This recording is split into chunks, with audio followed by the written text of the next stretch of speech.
Hey, hello everybody. And I know I'm the only one here right now. So, hello, hello, hello. Let's see. Let's do the comments. And there's that. Oh, well, welcome. I did it twice.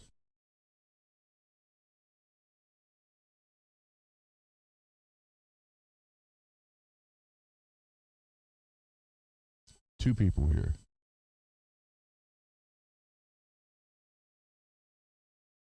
Hello everybody.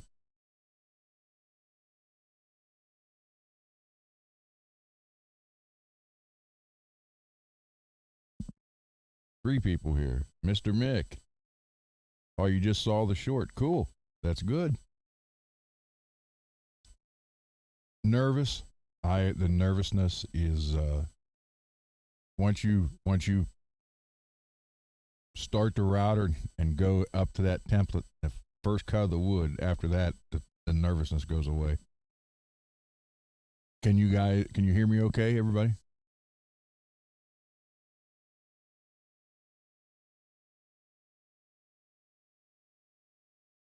I hope so.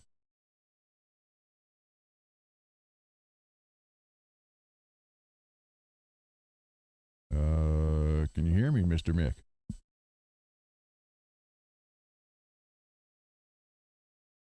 Yes.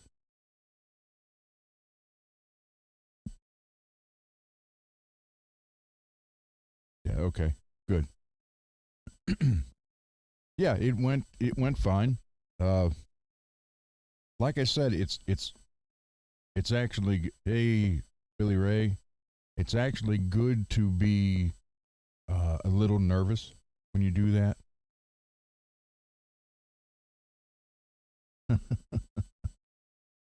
Yeah, it's good to be a little nervous when you do it because you end up paying attention. You know, you make sure you have everything right and ready to go before you do it. And then you don't make the mistake of pulling the router up running or trying to put it back down running.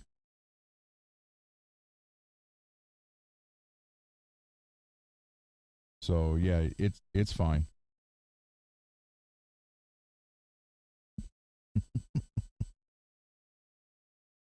As oh, I thought you said hillbilly Ray. So as you see, it'll be fine. And hey, Rich, Doctor Gunner.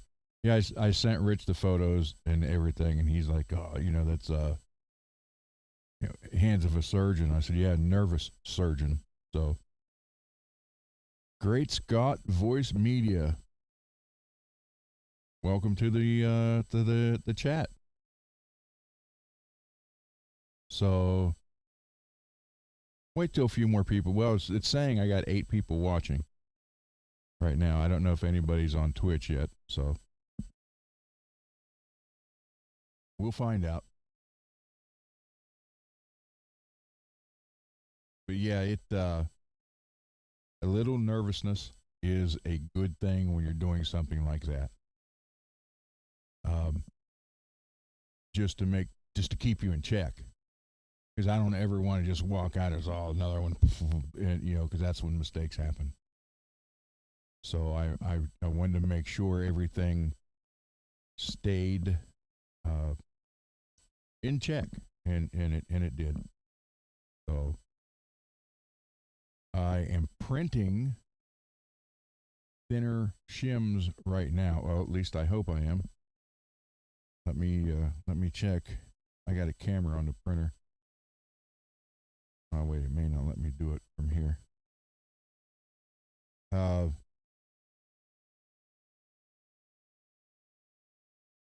I have to go check over there. But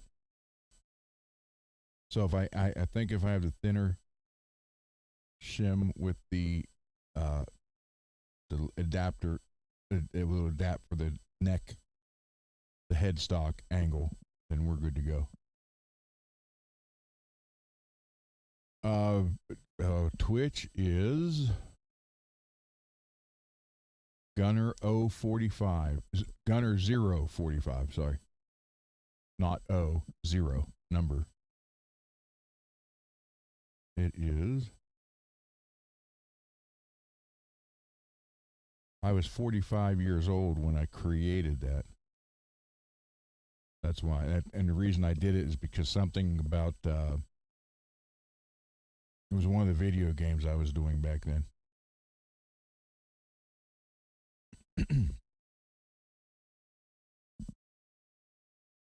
So that was what, 16 years ago. Wow. Hello, Cheryl. Did you get a notification tonight?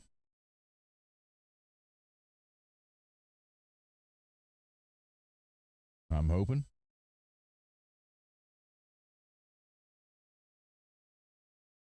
And let me show you guys what I got here. And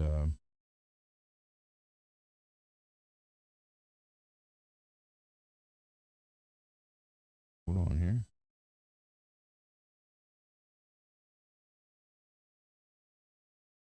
Where is that? All right.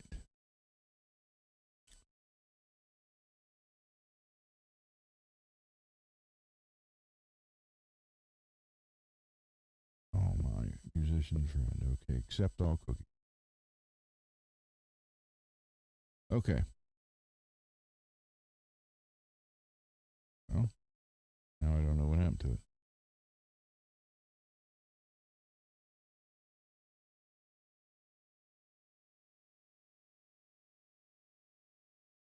This right here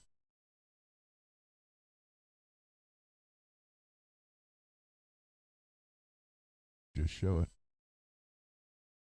course, I don't know how well the camera is going to pick it up. No notification. Wow, that sucks. It's got to be YouTube. Look at the purple, although it looks blue with that camera, but they're actually purple.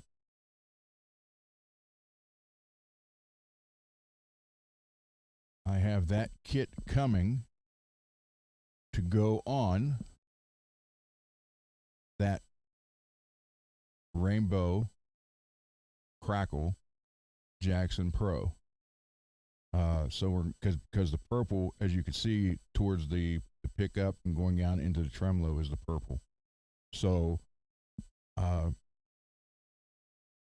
two things. Thanks to Barry Rich for that guitar. Thank you, sir. And then he sent me a birthday present of a gift card for Guitar Center, and I used it to get the purple upgrade kit last night. So I think it's supposed to be here Tuesday or Wednesday. So thank you, Rich, for everything, for the guitar, for the kit. And it's stainless steel. Of course, I got stainless steel in it now, so upgrading for performance, it's going to be no different. But if anybody's been knows me for the last 3+ years, I like to do little things to them to make them stand out and make them mine, and that's one. I don't, I have red on that one, blue on that one. There's green on the green one. Excuse me. It's just silver on that one, but with all the colors, I thought the purple, since it runs right through the tremolo, would be kind of cool. So, thank you, Rich, for everything. Yeah, Cheryl, I'm sorry there was no notification. That's I don't know what's going on there. Should have got it. So, if YouTube does that every night because they change stuff and they really don't tell anybody. Um, Thank you. Well, it's Monday, but thank you. Because I said I won't be doing a show Monday. We will be having my birthday party here. Kids are coming in and everything, so you did get the notification. Good. See, now yesterday he didn't get one. So YouTube changes things around and doesn't tell anybody. You just kind of got to figure it out. So Any before we go to the bench, anything to talk about or questions? Oh, I can't. The guy, the Seals and Croft, the guy who sang "Summer Breeze," he passed away the other day. I think 83 or 84 years old. I mean, anybody that ever listened to the radio in the '70s knows that song. So, prayers for his family.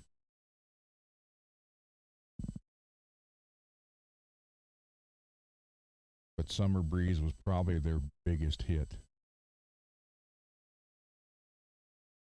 And then, ah, dang it, I saw it the other day and I didn't save it. The guy who wrote, he is Angelina Jolie's uncle, John Voight's brother, who wrote the song for the Trogs, "Wild Thing."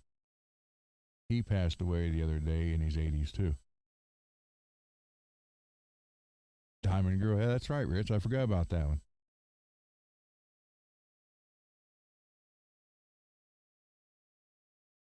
Yeah, it was John Voight's brother. And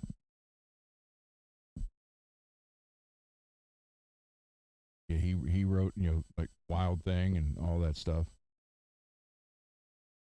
Zach's new album. I assume you're talking about Zach Wild, or did you do your own? If anybody has not heard it, um, go to YouTube and type in Ozzy's song. There's an official video that Zach wrote it for Ozzy after he said that they buried Ozzy and he went home that night or the next night and he had the music more or less and he wrote the song. And I told Rich earlier we have a chat, phone chat, and I told him, I said, I think Zach is the only person on this earth that could have wrote that song, meaning how he did it and how he meant it to be. And I do like the fact that in the video he shows Randy. They show. Oh my God, I can't think. See, 2 days away, and my mind's slipping. The guy who did just like 2 weeks of shows, then Brad Gillis, then Jake, then Zach, and then they show like Joe Holmes and Gus G. So they kind of touch on all Ozzy's guitar players, but obviously Randy and Zach are the two that are shown the most. I can turn it up. That's no problem. How is that? Is that better? So I get 4 or 5 people. Bernie, that's it, Mr. Mick. I get 4 or 5 people who say it's too high or too low, so I'm trying to find a happy median. So, is that any better? Somebody let me know if this is better or I need to go up a little bit more or down a little bit more. Mike is perfect now. Okay, thank you. Yeah, Zach wrote that and it's actually a good song. It's called Ozzy's Song and the official video is here on YouTube. So and being a lifelong Ozzy fan, it kind of gets to you. And I would like to have the shirt he has. It says it's got Ozzy's logo, Ozzy Osbourne, but then it's got a picture of Ozzy, but it's got him as like the 8 or 10 year old boy on it. You're welcome. You're welcome, Derek. Michael B always tells me that I'm too low, but he's kind of hard of hearing. So I turn it up, and then I get other people saying, "Whoa, you're too loud." And Holly's usually one that regulates the sound in here. So But I do need to. I found out today there's some other stuff I need to get. I need to get a photo editing program for thumbnails and all that kind of stuff. And so I'm trying not to do just live shows, although that's what it has been lately. So I do want to get back into adding the videos, the live shows and videos in between.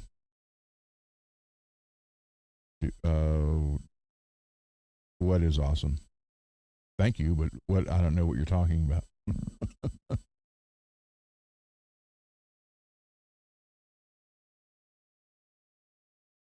But yeah, the video is good, and I ended up getting a new camera, the other camera, the headset stuff.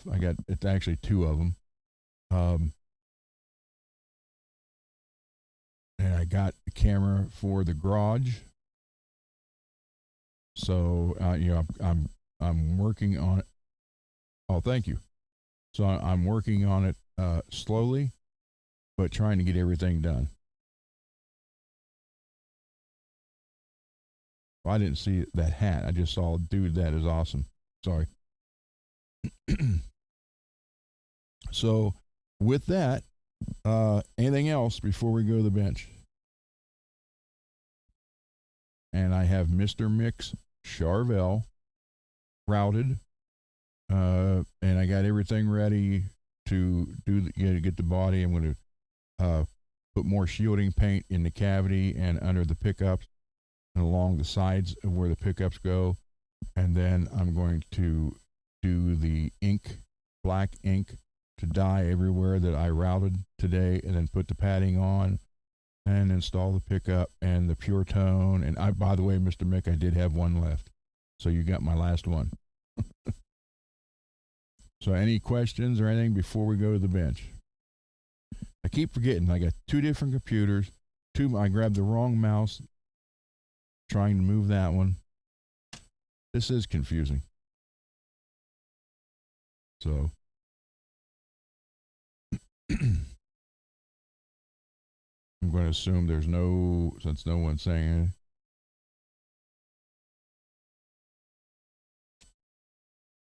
If you have the right one, if that makes sense.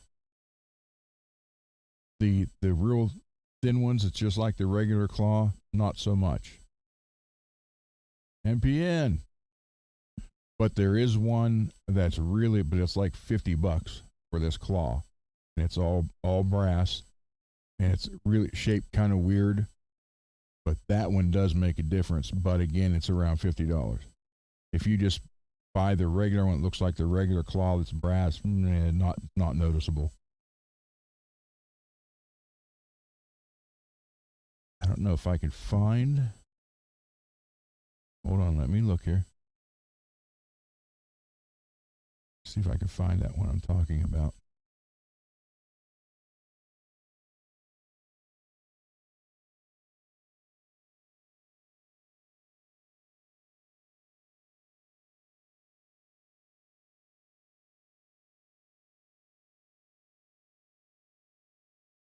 That's it.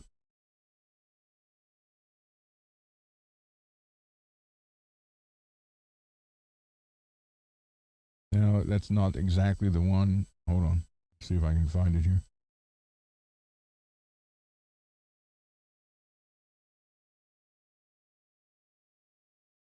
All right, let me share this screen. Share screen. Share.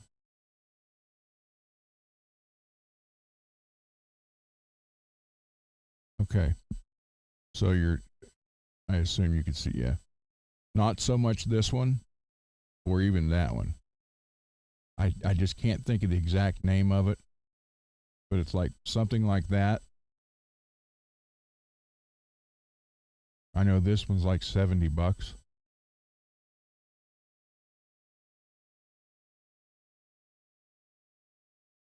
So I think it's the Axie Labs. These are better than these. even better than that one. These are like the Amazon ones you can get for $12. They're not much different than this one, than the regular. If you really want to make a difference, you got to spend the money, like one of these two right here. Let's see how much this one is. Hold on. $69.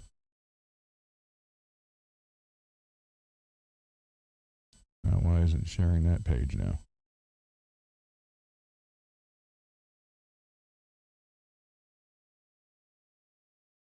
Hold on. Let me remove it and add it back.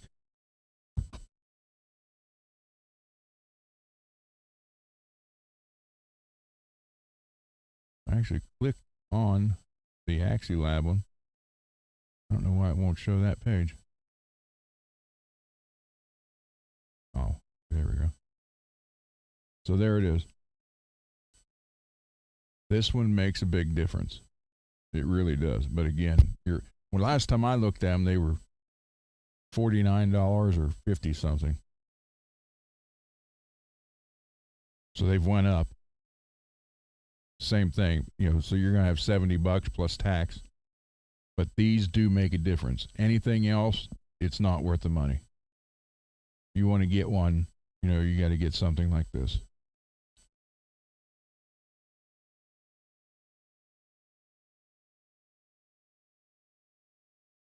So that's what you get for $70. You get that claw, and then that goes over it, locks the springs in. So what it has full contact. The spring is not just on the bottom where it would be, where the spring would just lay on here, just around there.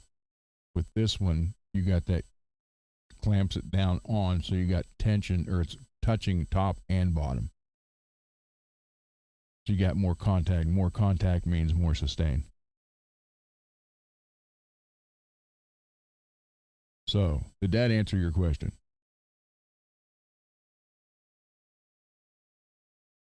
As I said, they're not cheap, but the ones you can get for $15-20, it's not worth it. Need that. Move. Okay. All right.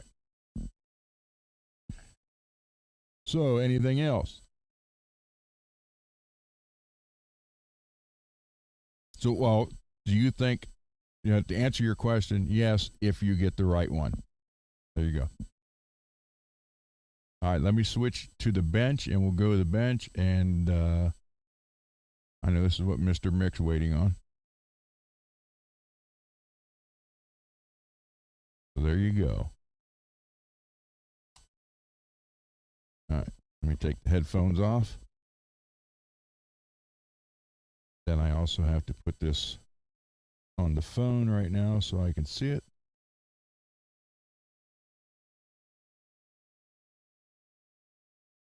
Hold on, be right with you. Should tell me, did I get no, I did not get the notification on my own show.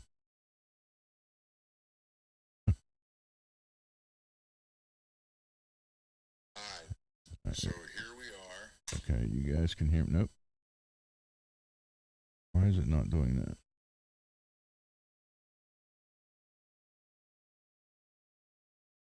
Okay, there we go. Make sure I can hear that. All right, working.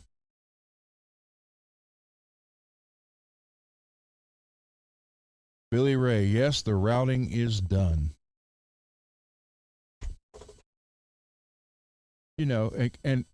And I'm being perfectly honest here. I was nervous as can be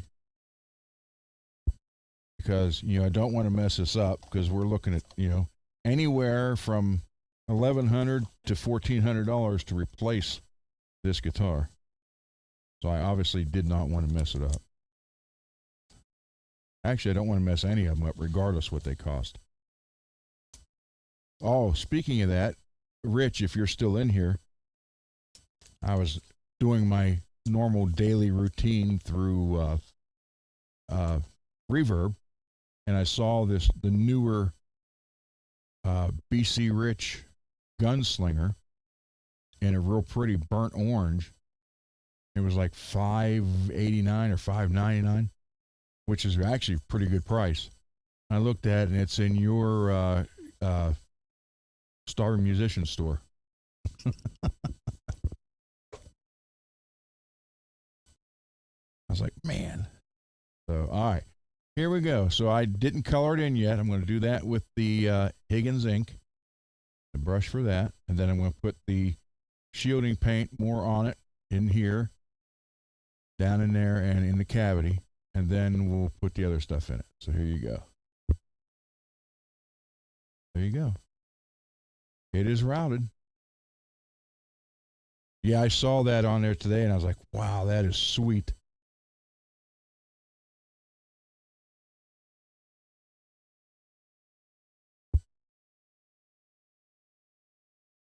This is how I do all these, is with this Higgins ink, because it actually soaks into the wood instead of just paint on top of it.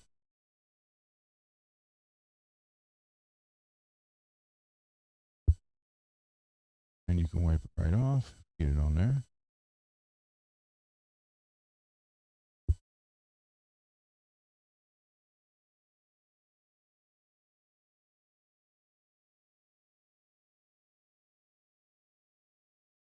Then I do have, I did cut out the pieces here for this.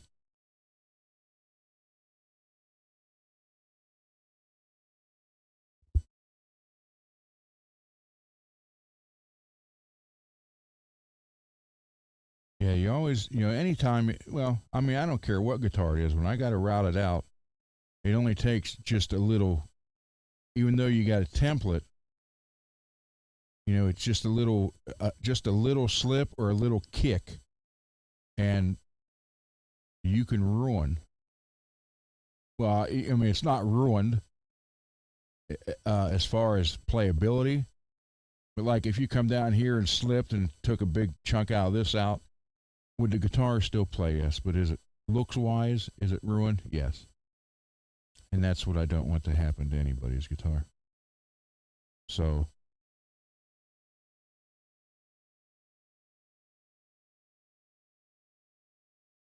that's why I try to be extra careful with them. And before I didn't. If you guys watch the short, you'll notice I have a brace bar across toward the front here, and that's just a little extra precaution to make sure, because I do have the guitar up in the air about 1.5 inches on the no skid blocks, but you want to be sure. So you just put that. I put that extra little block on there now, just to hold the front in place, just to be on the safe side.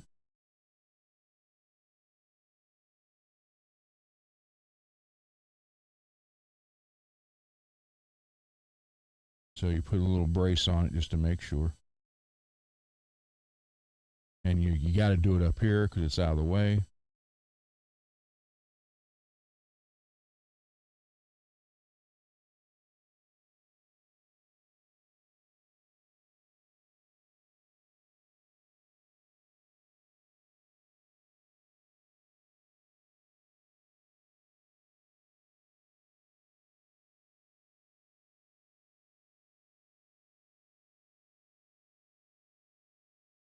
But I like this Higgins ink because not only does it do this very well, you can also darken your fretboard with it.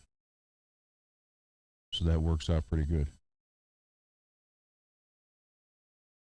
But I do like the fact that when you use it like this, it actually soaks into the wood. It's just not on the surface.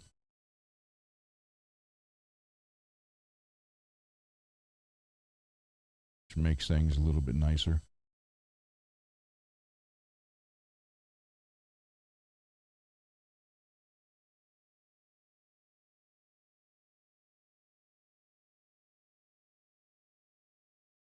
So hello everybody. Holly, I've already had a couple mic questions, and I think I got it fixed. So I told him you were the sound engineer, which, you don't have to. By the way, don't ever worry about that. I need to know if it's too loud or not loud enough or whatever. But after 3 years of not using a headset, um, I'm in the habit now of, I think I'm on that microphone right there, and I'll start talking a little louder, and I don't mean anything by it. It's old habits.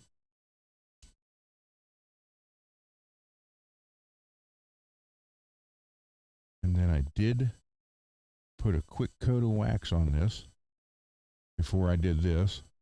That way, and he gets on it, another quick coat of wax will take it right off. Which I'll show you here in a minute.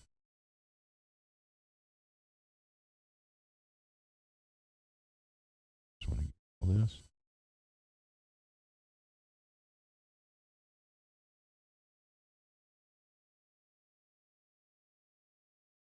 And this, this is a lot of stuff is in this tube right here.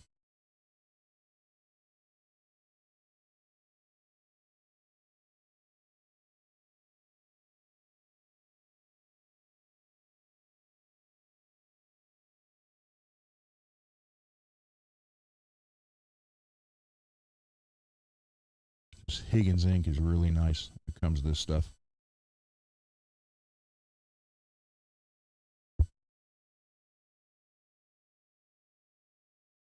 Picked up 4 necks today. Cool.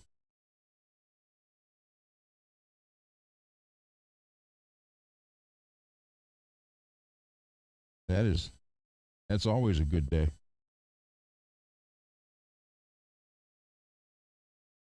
Anytime you get guitar bodies, necks, or parts is a good day.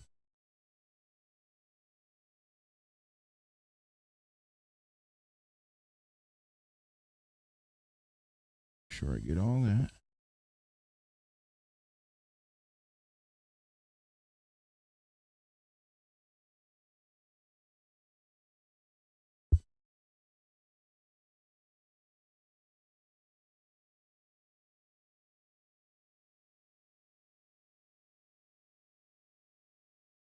Again, you're only going to basically see this edge here because the rest of it is going to have the covering on it.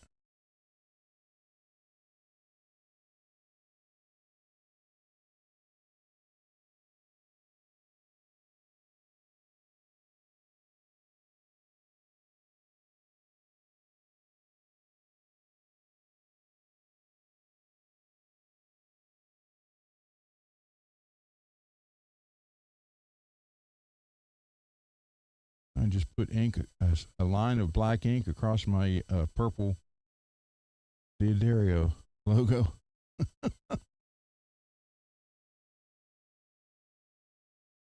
Yeah, I like the fact that this soaks in. That way it helps.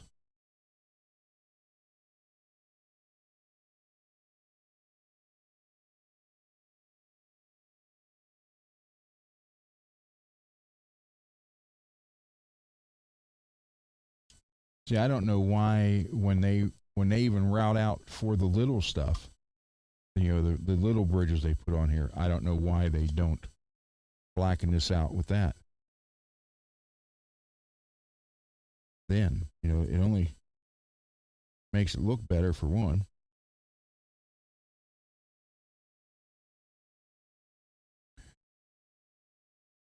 So, I have to flip it over to get the rest.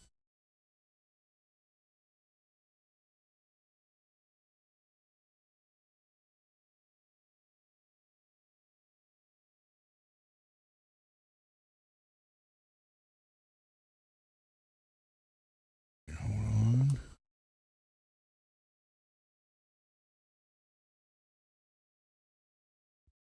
Get this real quick. This off here.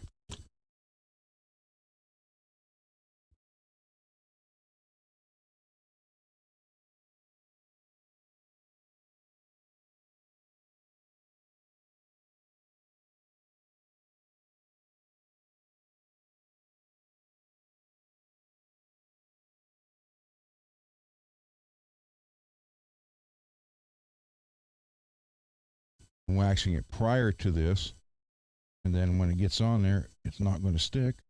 And then just a little coat of wax or a little bit of wax like that cleans it right up. Yeah. That right there. Flip it over. Got a little bit here to get.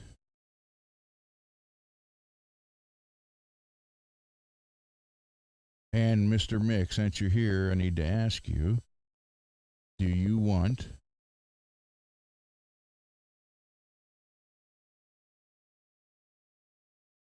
you want me to go ahead and do all this too in black?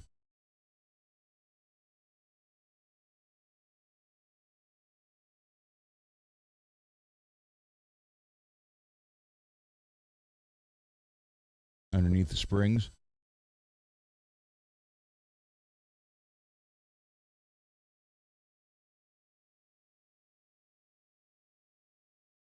Okay. No problem.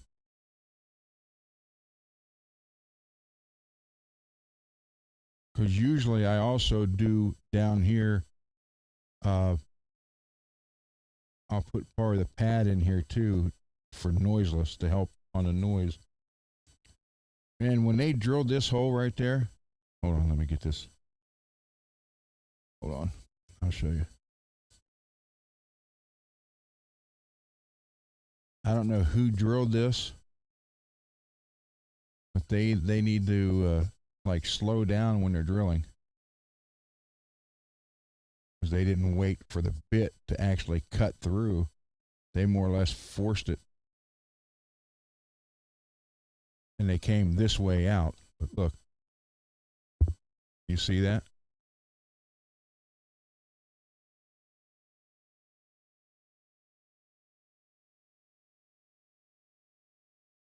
My son-in-law, he has no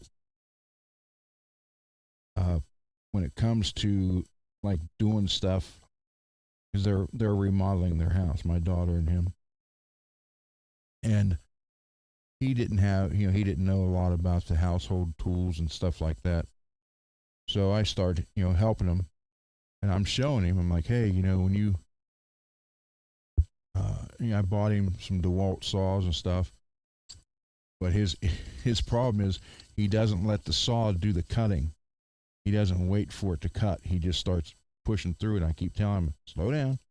You got to wait a little bit. Let the saw do its job. But he's learning. As long as you can show somebody, that's the best thing you can do right there. Let me get this out, the claw out of here, so I can get underneath of it.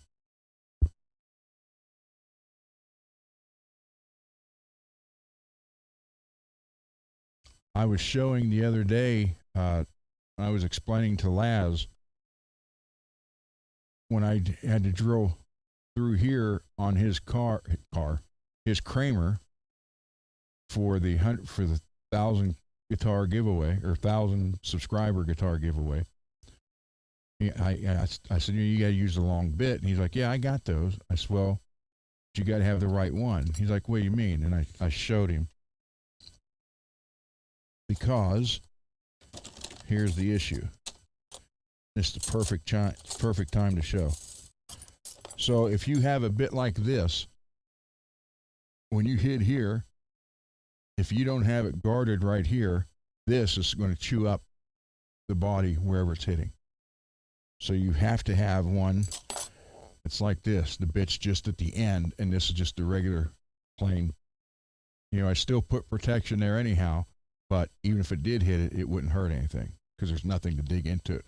If it's, basically cut all the way up, it's going to drill through that too, or drill into it. You'll have like a nick here as the hole goes in. So I end up doing that on everything, putting something under it, even, this wouldn't hurt it. It's smooth, but, you get in the habit of doing something the right way so you don't hurt anything else. And that's where you just kind of stick with it. Actually, I did like I think 4 videos. I didn't film any of the routing because it was worthless to do that because you never would have heard anything, just the router screaming.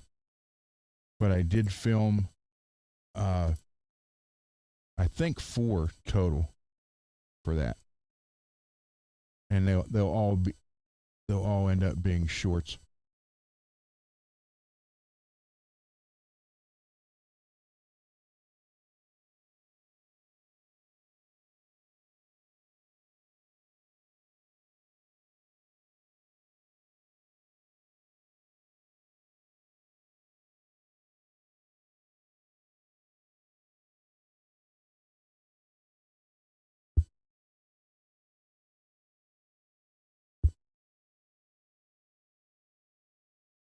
It's on its way back to him.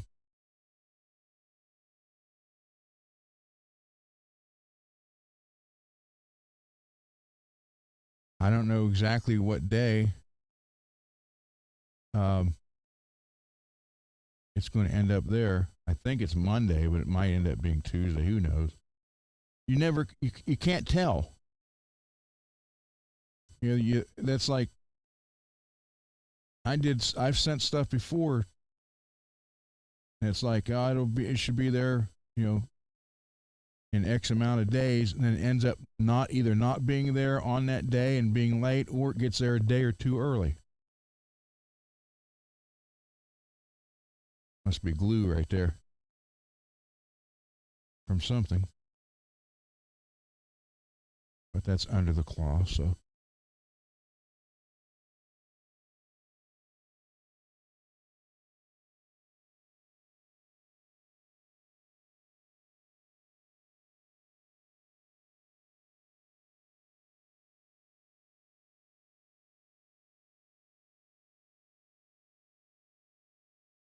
Okay. Yeah, whoever drilled this they just pushed it on through. They didn't wait for the bit to actually cut through or anything. Let me rinse this off real quick.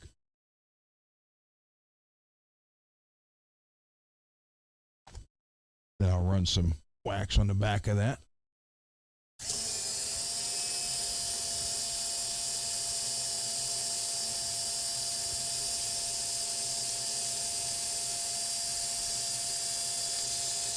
I did find out though, if I actually clean the brushes, I don't go through so many of them.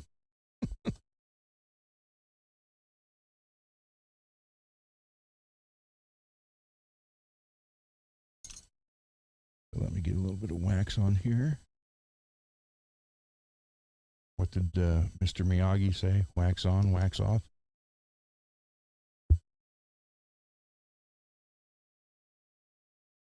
I think the guitar, the back of the neck has an actual finish on it, so it wouldn't do anything. See how it gets that ink off? Nice and easy.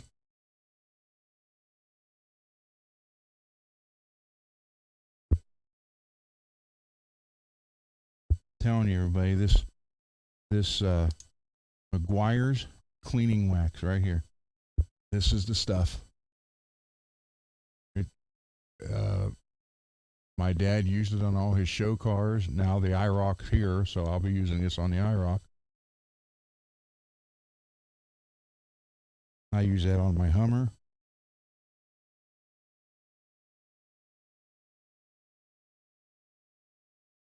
That stuff is perfect, and I use it on all the guitars. So it not only, it actually cleans and coats with the good wax. So.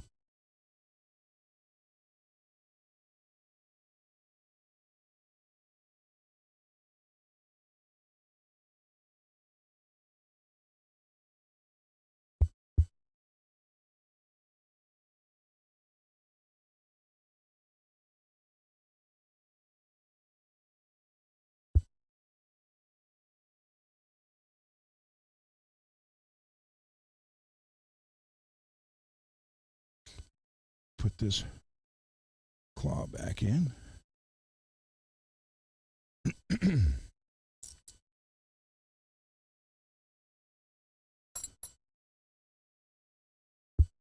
Wait, hey, Mr. Mick, do you want the same kind of pad that's going under the tremolo? You want one here for noiseless springs? Because now's the time for me to do it with this before I put the claw back in if you want it.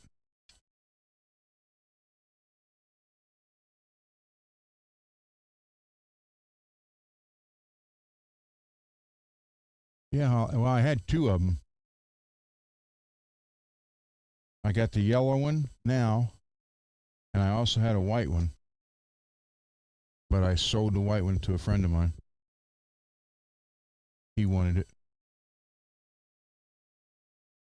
And then over the winter, sitting in front of his house. Okay, Mr. Mick. He lives on a hill, and a guy delivering something crashed into it, into the white one now.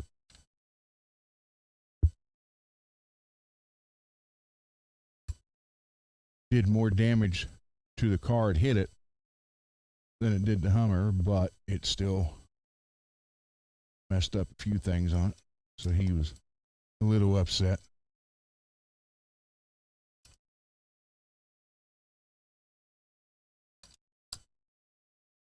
Actually, Holly, I don't really drive it that much.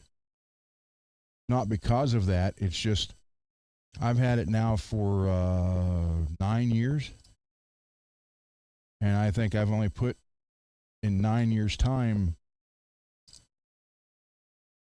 Let's see.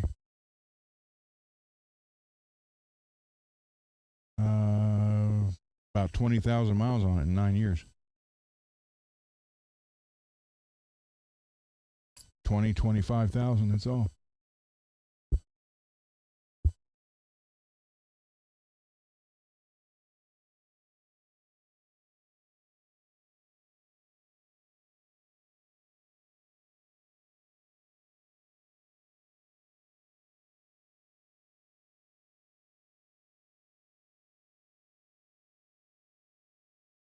Yeah, I have a, well, actually, Rich rode it. I got a Ford Explorer. That's when Bay Area Rich came here to Ohio, and we met up in Cleveland at the Rock and Roll Hall of Fame when I picked him and his wife up, and we drove over there, so he's been in that one. I wasn't going to take the Hummer. It was... All right. Now, see if you look here, you can see the different shades of black. Okay. So where it's more, well, it's actually silver. So that's where the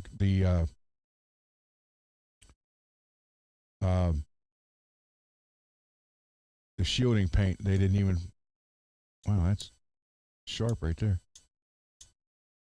So yeah, they didn't even cover the whole thing.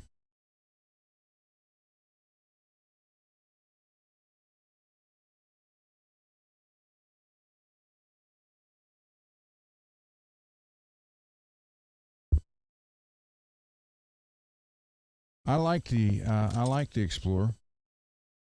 I love the newer design, the new body style. Like the 2020 on.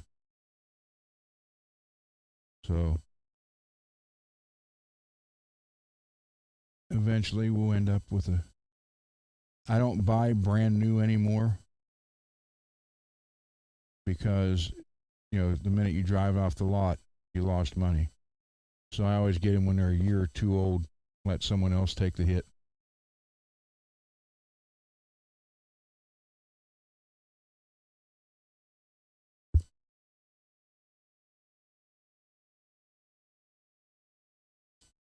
So I'm going to coat this entire cavity again.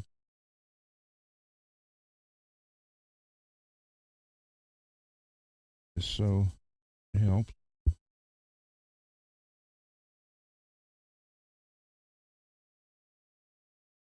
This is military grade shielding paint. There's a guy on Reverb that sells it.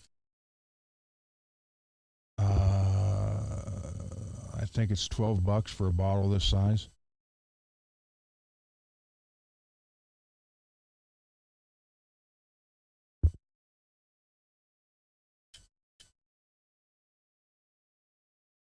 It's good shielding paint. You know, I just wish that they would do it and do it properly.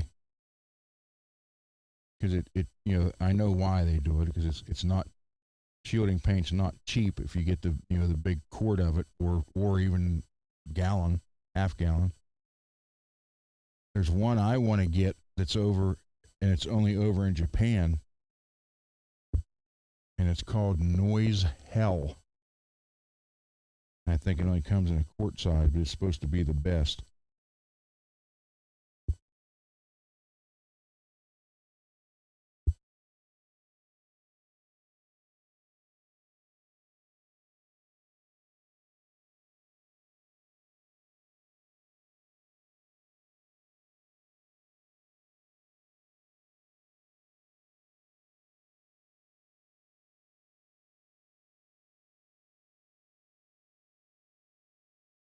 I'd love to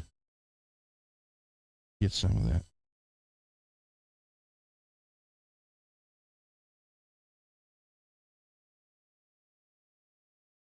My buddy that lives in Japan, he grew up down the street here. He's got a school teaching English, and he like never leaves the school. He said they're always booked. He said if I ever, he told me, he said if I ever get out where I can get some, because usually when we go out it's in a hurry. He married a Japanese woman. He went over there in the Air Force in 1984. Fell in love, married her, and then he only came back every now and then. That was it.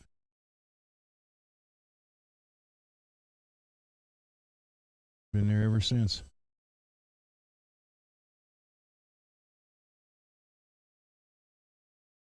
I'm going to make sure I get up here too, Mr. Mick, because this is where the shielding on the cover actually touches. This is up here.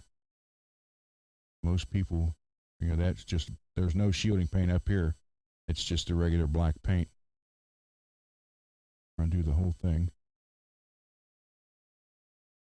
Tuck it even in the corners.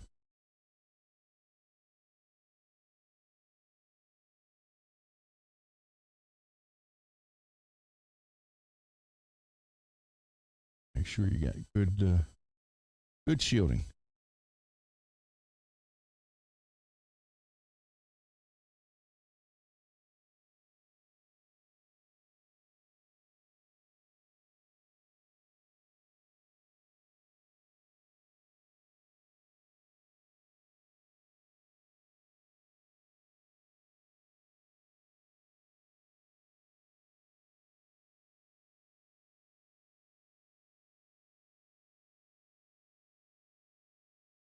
I got pure tone in real quick.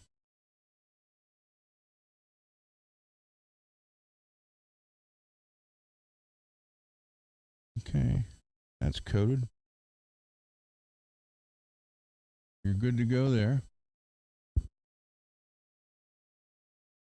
Let me do yeah, there's none here. Still a silver paint, just a little bit on here.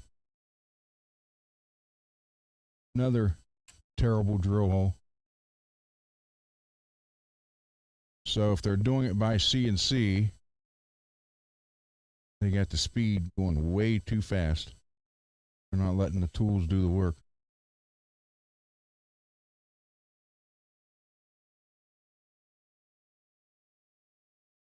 Shield this again.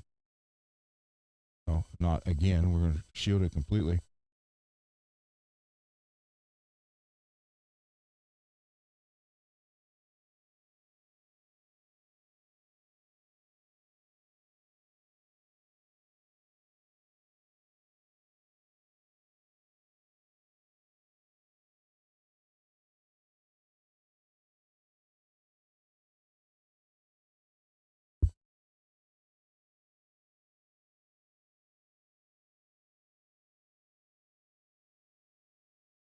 A lot of people think, you create a Faraday cage But believe it or not, and a lot of people don't, actually, I don't even think a lot of people believe it. Shielding the cavity is sometimes not necessary.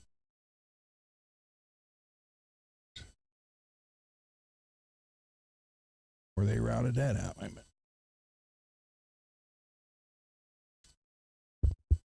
There you go. On a Strat, the best way to shield a Strat is copper tape cover the entire back of the pick guard. Because this is actually what makes the noise, not the stuff in here. So if you can only shield one thing, then do the pickup area, if that's the only one you can do.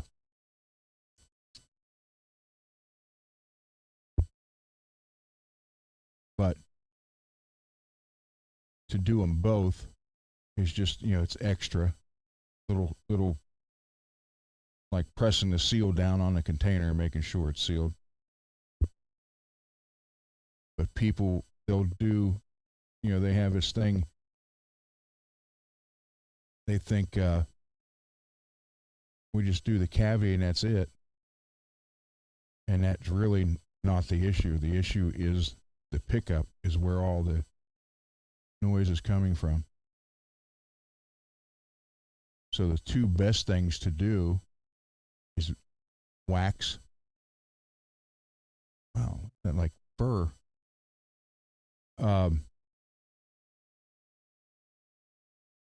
Get some more wax. Get a small crock pot. What the heck is it? Like fur. White fur. Fibers. Get a small crock pot and wax and soak your pickups. Then, of course, you got to take the wax off of the tops. If you do that and this, most times you don't have to do the cavity, but I understand why people still want to do it, and that's fine. Again, it's just that little extra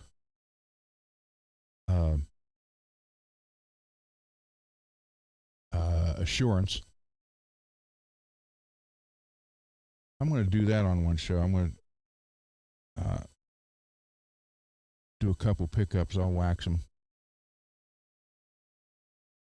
Don't anybody try to be cute and say, give it a Brazilian.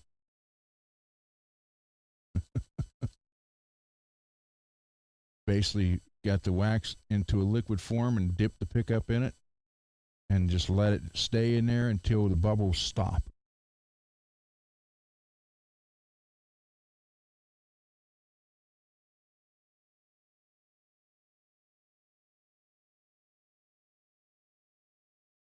So this area is what generates the 60 cycle hum and all that stuff. So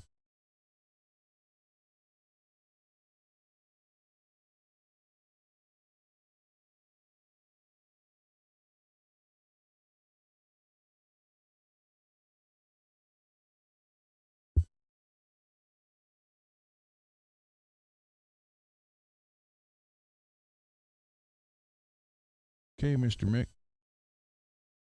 It is shielded. Now I got to rinse this out. You guys go with me voice-wise, so hold on. Nice having the utility room right over here, too, with the sink.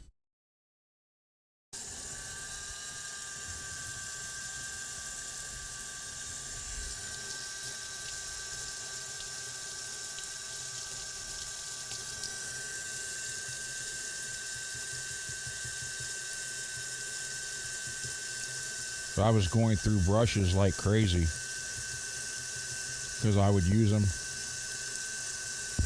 and then really not clean them out and let them sit.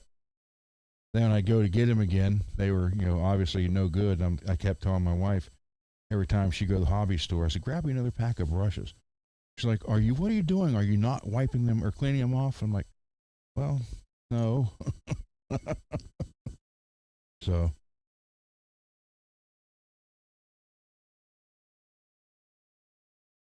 All right. This in.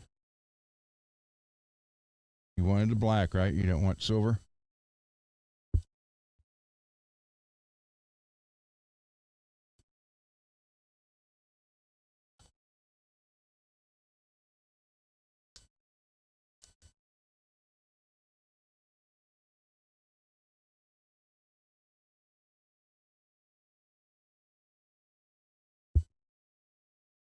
Okay.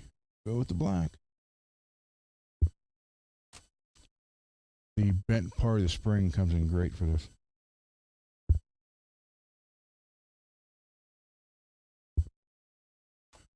And this one, I gotta cut the holes.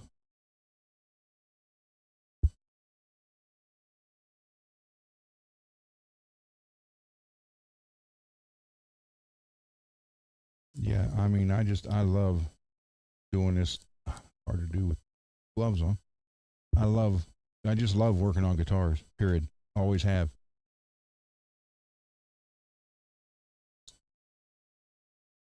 Oh, that would help if I had a blade in it.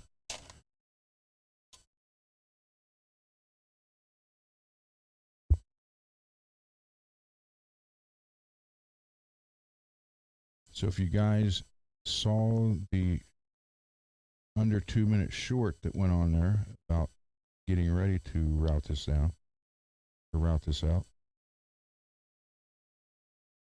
Like I said, I think there's 3 more I need to post. I was going to try, I was going to try putting it, or filming as I did the routing, but it was just way too loud.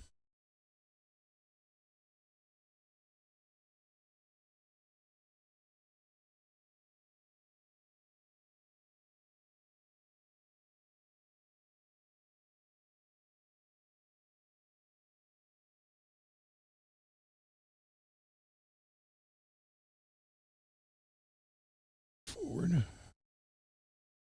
You really don't see this anyhow because, the tremolo will cover all this, but everybody puts it on there. Cut those.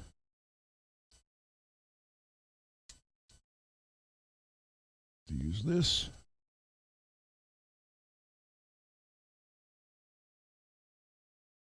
Your ex. I don't mean your ex-spouse. Cut the X there. Take a little bit more of this wax here.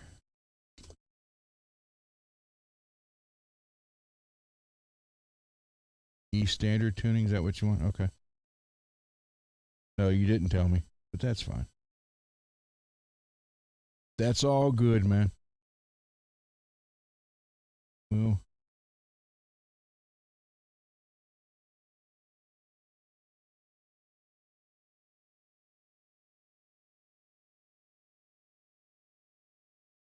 get her all done.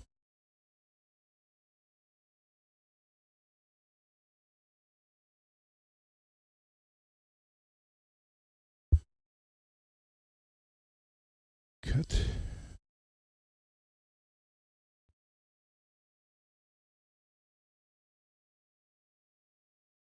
I need to get a hole punch so I can do this before I install it instead of having to do it this way.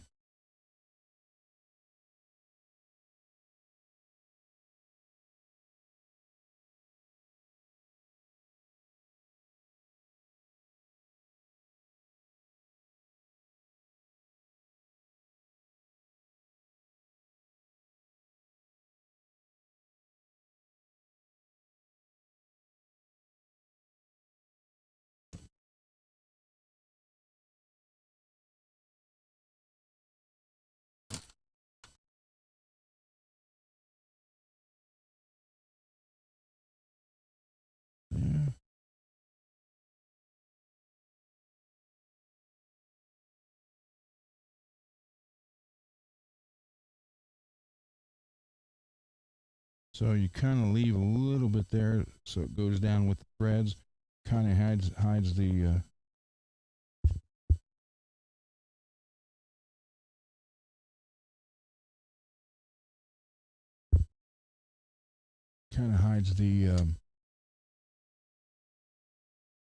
dang it, hold on here.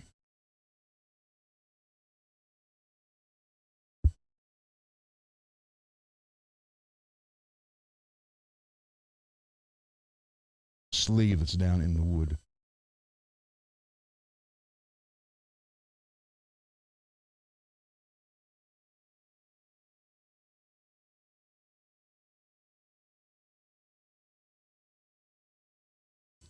This is basically a Model 2 Charvel from the 80s. And now, Mr. Mick, thanks to you, I want one of these. But it's not a soloist, so I'm keeping my promise.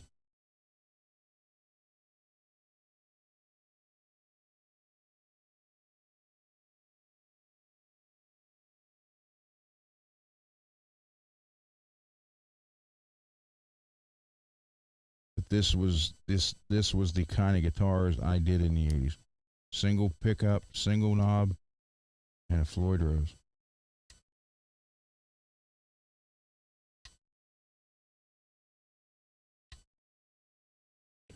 And also, not very many pedals.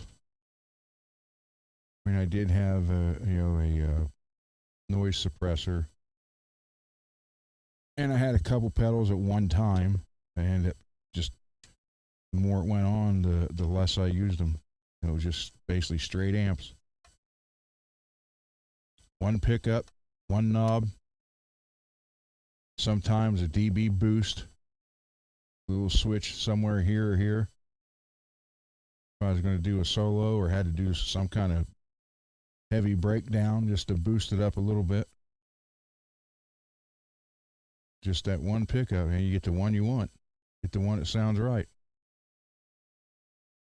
with the amp you have, and there you're good to go.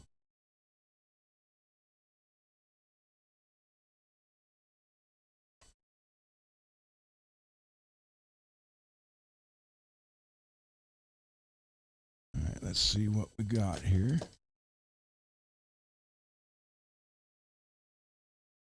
Let's take our first look and see what we end up.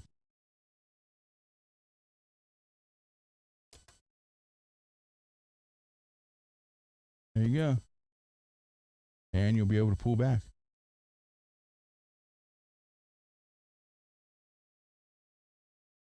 So there you go, Mr. Mick. As you can see how far it's sitting down. So you'll be able to pull back.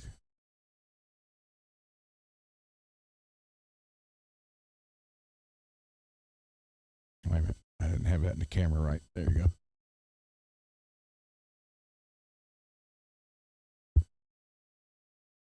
So you're good to go as far as that.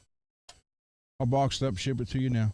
All right, let's go for the watering.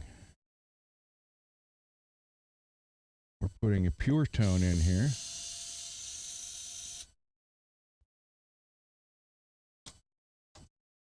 In my opinion, the best jack there is, because I have been using them for years and love them. Best contact. And these flimsy wires, we don't need those.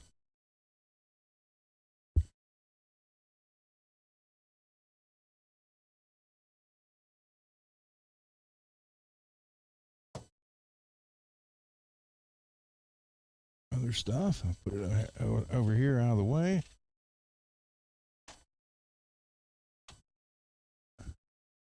And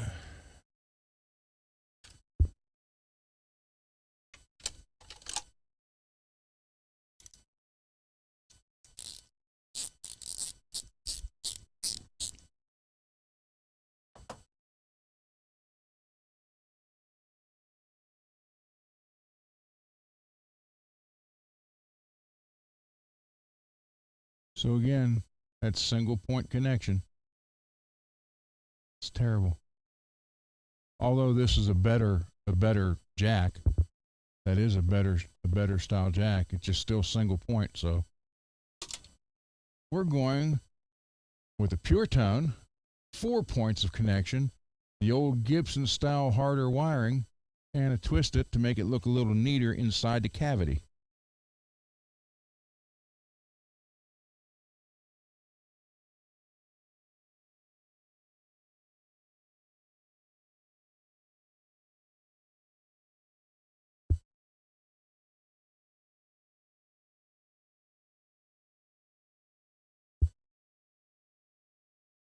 Down there.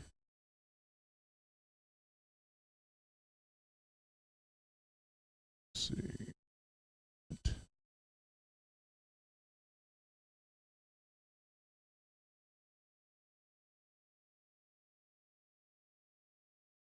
One back.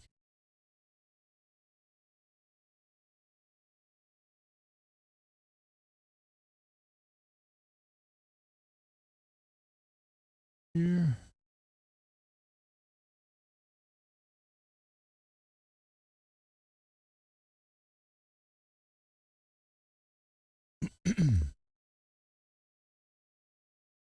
Need some kind of backing track when I'm not talking. So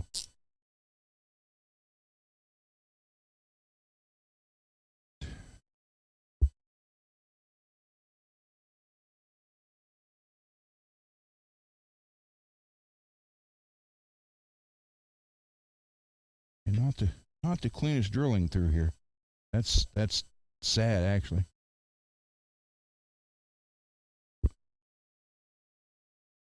There was a time when Wayne Charvel, this would be no way this would ever gone out with drilled holes like that. I wanted so much to work for Charvel in the early 80s. Or even when Grover took over. Grover Jackson. I would have loved to have been part of that gang.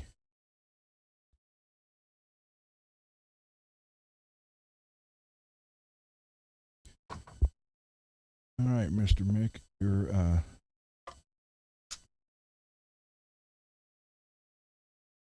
your pure tone is in.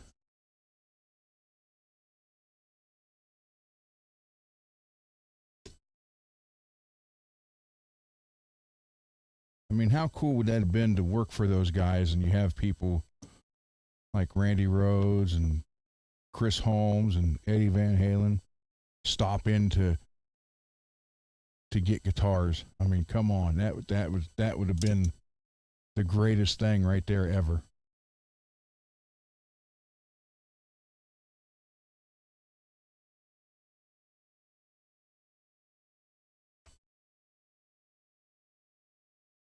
And actually design guitars with them. Man, that would have been the ultimate job.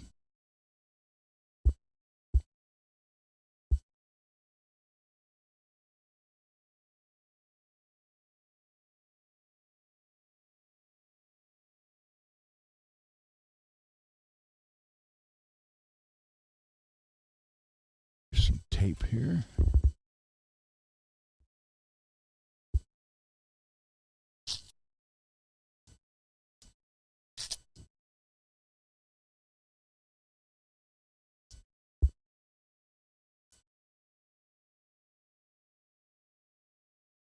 Yeah, I would have, man, I'd give anything to have been able to work with those guys, being the original, or be part of the original Charvel gang, which, by the way, that is now free on YouTube if you guys ever want to watch that.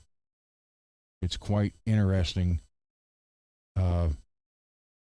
going into how all this started. because Wayne actually was like a repair shop and just made just repair parts, and then he ended up getting into making the Super Strat, which basically is this. If you look at the 80s, by far the more popular one at that time was the single pickup, single knob, and a Floyd Rose or Kaler. I personally never got along with Kalers, although the Kaler Spider is a lot like a Floyd Rose. But the other Kalers that were sunk down into the body, those are the ones I always had troubles with. Every time you hit the tremolo, it was out of tune. Now, I understand that you could do stuff and work on it and get it, but it seemed to be a lot more complicated than the Floyd Rose. So that's why I just basically stuck with Floyd's. You know, there's a little bit of a learning curve with the Floyd Rose, but once you learn it, you're good to go. So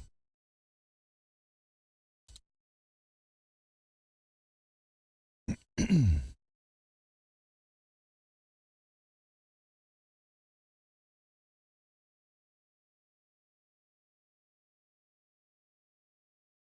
know, there's just the 80s screamed Charvel and Jackson and Kramer and BC Rich,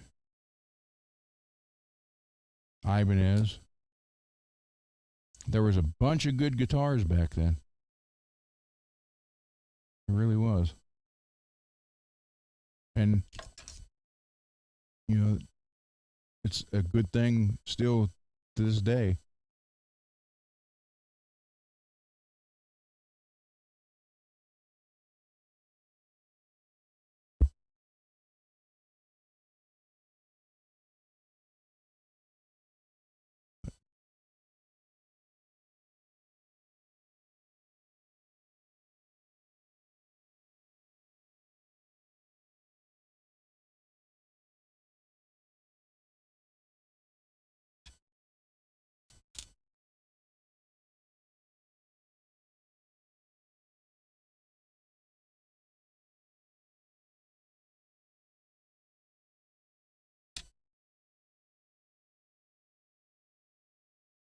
And, you know, I mean, look at all the hair metal bands in the videos.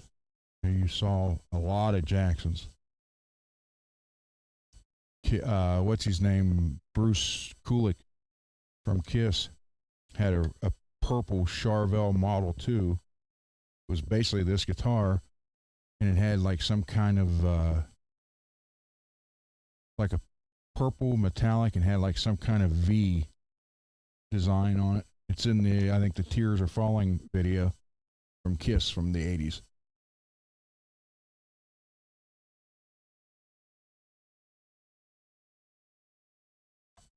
So you get you get that with just a lot of guitars, man. I wish I had all the guitars that I sold. I mean, there was the 80s was, to me, the 80s was like the freaking greatest. You know, not because that was my heyday. I mean, I'm closer now to my 80s than I am as being in the 80s. But it was just so, I mean, it was so cool. The music, the guitars, the amps, the outrageous excess of it all. It was just stuff to, you know, to make it work.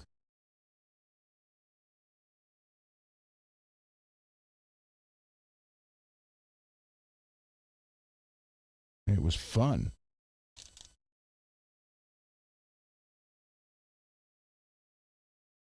As they say, It's freaking great, man.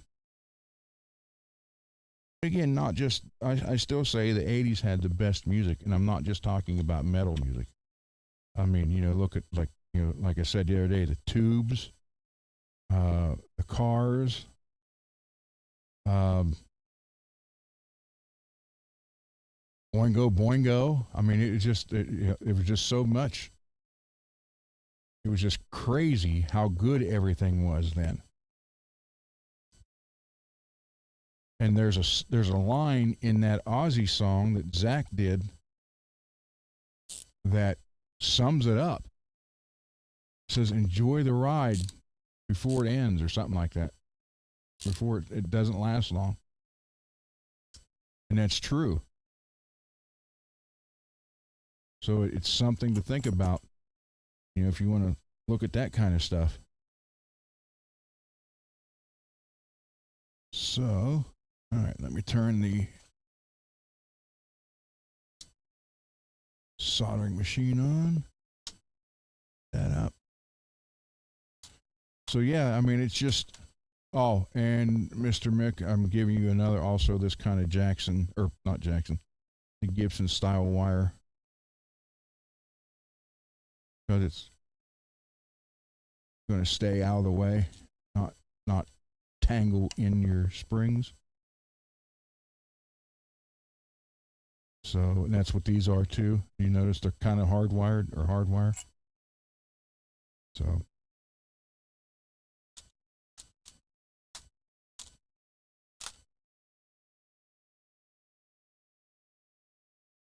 one thing I'm not sure that about on this, why they use such little screws for everything.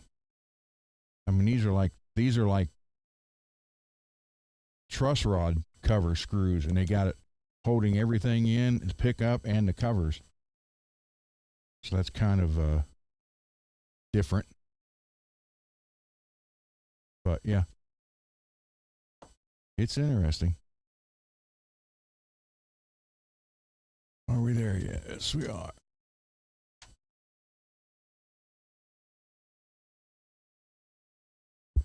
So excuse me if I don't get to read everything you guys are saying. And if I miss some people coming in, I apologize.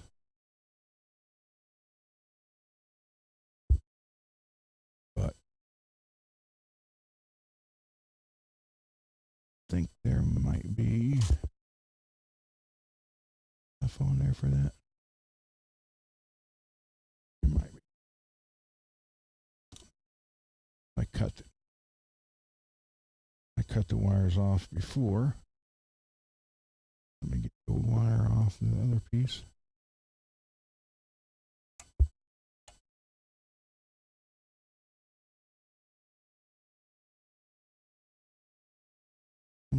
Heat up.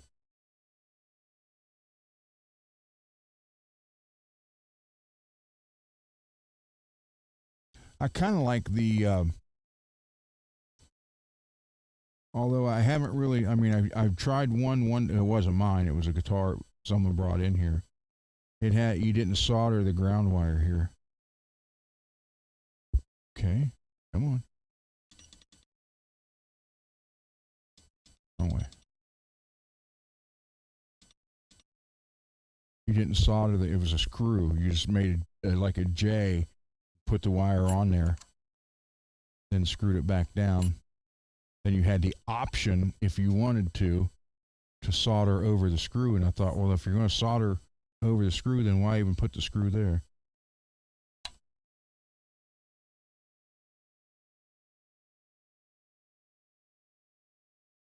But it's for people who don't want to solder or for whatever reason. I guess it goes with the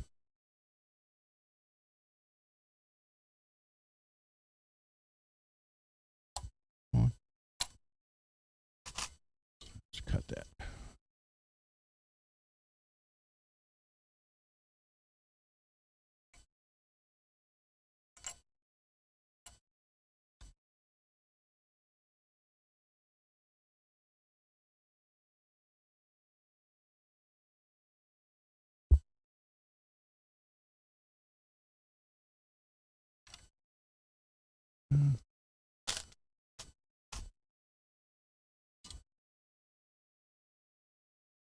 Yeah, there's you get it's kind of like the snap together cable thing. If you're doing a lot of pickup swaps and changes, uh, okay, I can do that. I can see that where it come in handy, so you don't have to do this all the time. But also, kind of got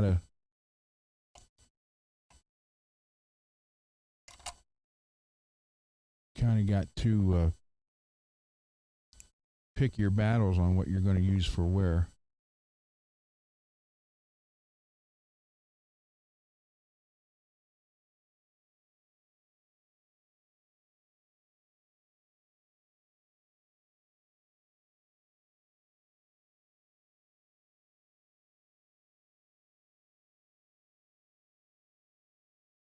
But I thought it was kind of interesting because you get a good. I mean, obviously you get a good contact, but I just don't understand why you would have to screw it in and then solder over it. I mean, if you're going to solder over it, then what's the use of putting a screw there? Save some money and don't drill out. Okay, now push this out of the way here. Where is my? Oh, use this.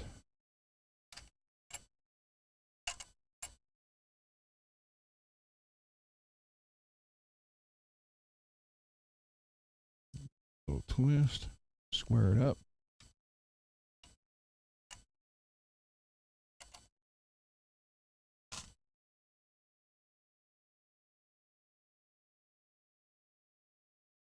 I got.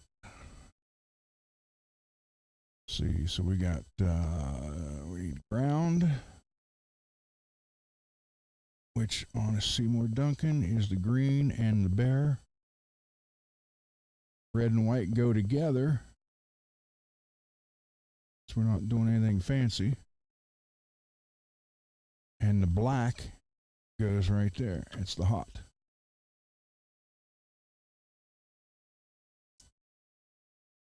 But it's this if somebody who wants to get into wiring a guitar, a single pickup and single volume pot is a great way to get into it. Now I'm going to do this the way they had it from the factory, Mr. Mick, which is they had to ground that short and then the green right here. The only difference I'm going to do is solder these two together. They just had them both sticking in solder.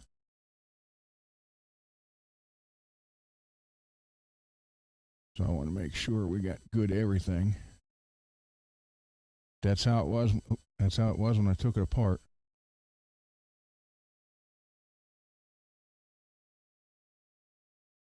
We'll put it back that way. But yeah, soldering, it's not that hard. And, if you're not sure, just start on something like this. Single pickup, one knob,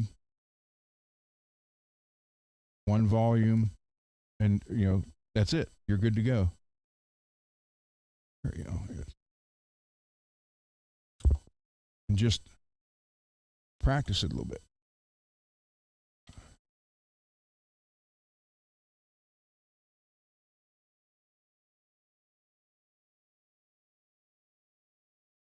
Because believe me, you get into wiring that switch, that monstrosity switch that we did last weekend.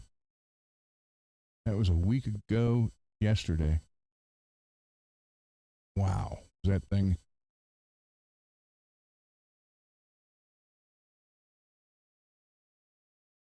I mean, to sit there and to ask if, is it working? Well, it makes different sounds.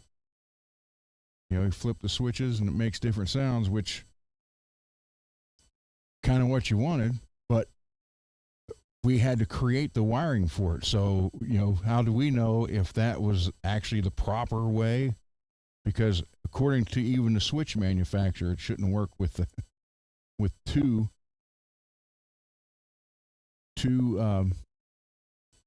push pulls. It definitely wasn't designed for that.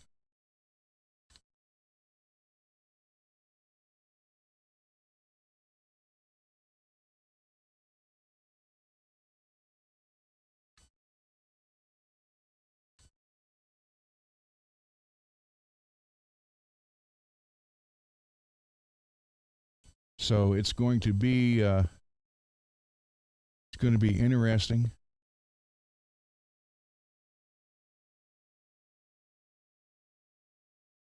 And it's actually going to be fun to see Laz get it and sit there on the show and play it and figure it out, and I thought it would be kind of interesting to do it on the show and figure out what everything does, and then write it down or have someone in the chat write down which way the knob goes and what have you.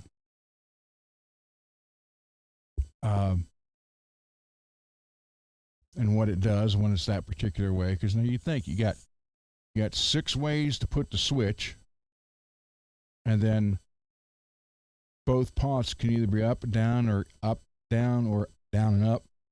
And still, each time you put a pot in that position, the switch is, that thing was a freaking nightmare. But it was interesting. That's the funny part.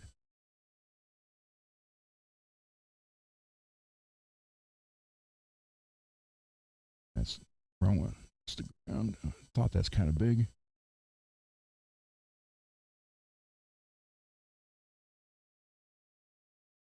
That red one out of the way. This is why you use the pliers.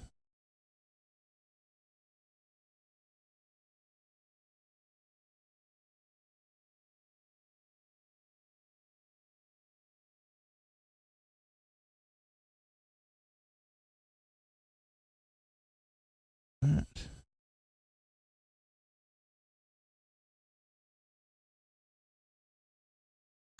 Oh, that was in there.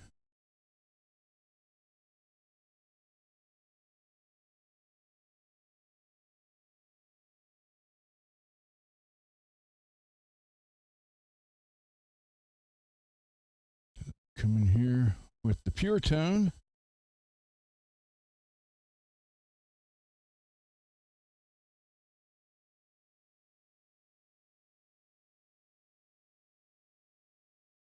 So that switch is going to be interesting, and I do hope whoever wins that guitar enjoys it.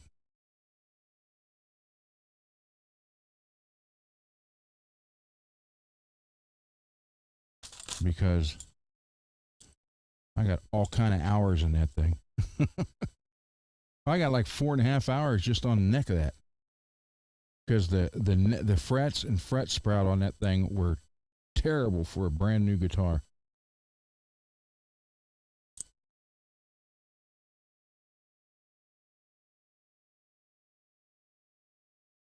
And then we actually, between the two of us, 4.5 hours on the switch, which is ridiculous.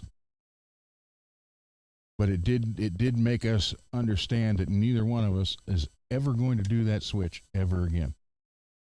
So it's too much. There's just too much to that switch. It's crazy. You don't need that like it is. Okay, let's put these two together. I mean, when you got a 6-way toggle switch and then 2 push-pull pots,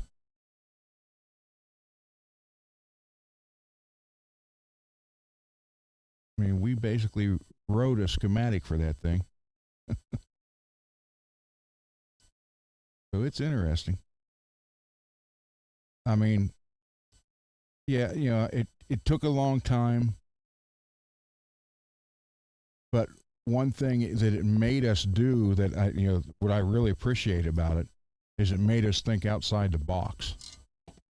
It wasn't just like doing this. I mean, you actually had to sit there and think, wait a minute, now if we put this here, it's going to counteract this and do this. And so it was interesting, and actually it was kind of neat that way,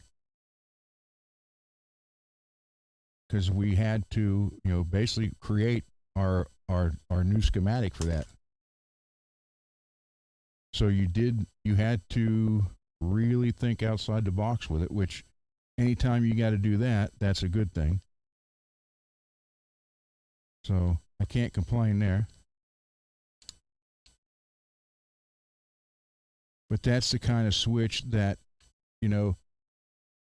okay, we did one.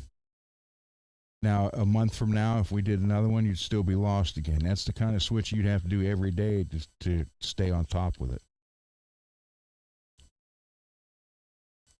For the most part.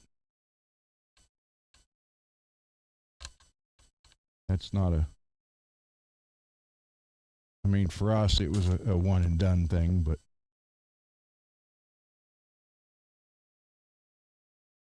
wow. It's hot glue up there. There's that brush.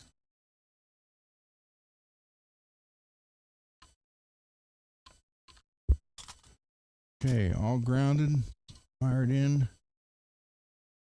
Turn that back down. Sorry about the beep, guys. Shut that off. We're good there.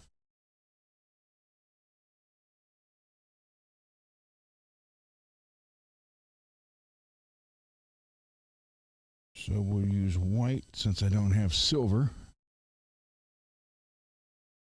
So Mr. Mick, you are good here.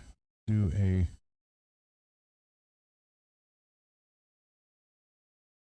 not enough room to do that. I'm just going to do a surgeon's twist on it.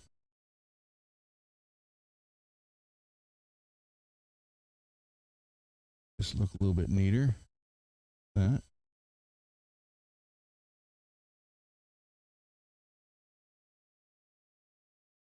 There's that out of the way. Here is your ground for the bridge. Then we'll just flip this over.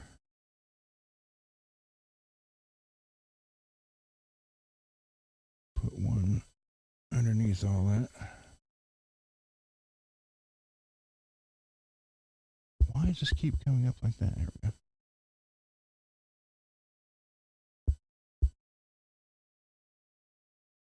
I don't mind soldering anything, actually.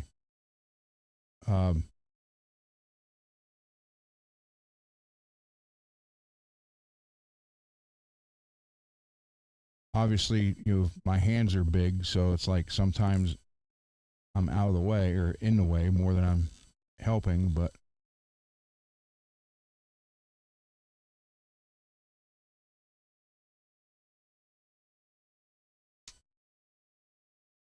that is against the wall there. That's there. All your grounds are touched. How's that look, Mr. Mick?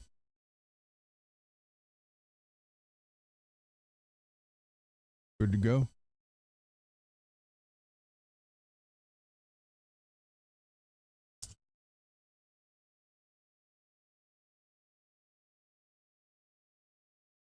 Put the back cover on.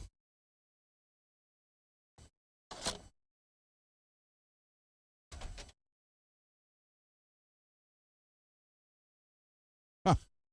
Okay. Well, yeah, it still reaches. I'll say they didn't take that to the edge, but I went all the way across, so it'll reach. So we have a sort of a Faraday cage in there.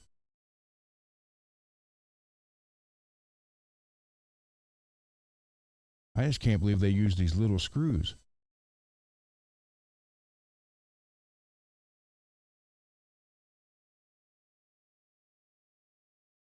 I mean, these are literally, they're like the size of the screw that you put a truss rod cover on.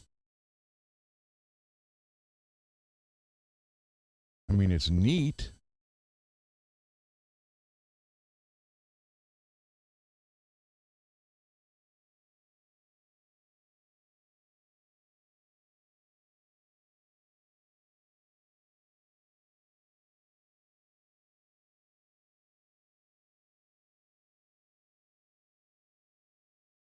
And here's another little tip. When you know, obviously you got to try to get the Phillips that fits the screw the best. But on a situation like this, where obviously you don't want the screwdriver to fly off and hit the paint. So do this, get it started, then hold your fingers right there on the tip. Just like that. Spin it so you're kind of keeping it on there so it won't slide off and hit anything.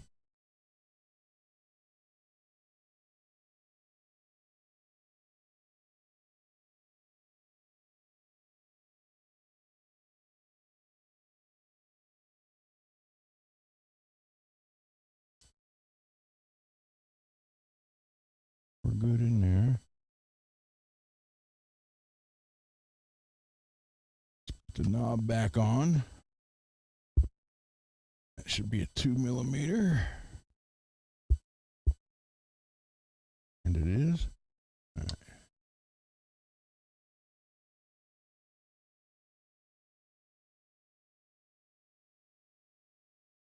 Tighten it till you see the lines start to twist. You're tight enough. Not loose. Low friction pot. I didn't spray it out. It didn't look to me like it needed it, so I didn't do it.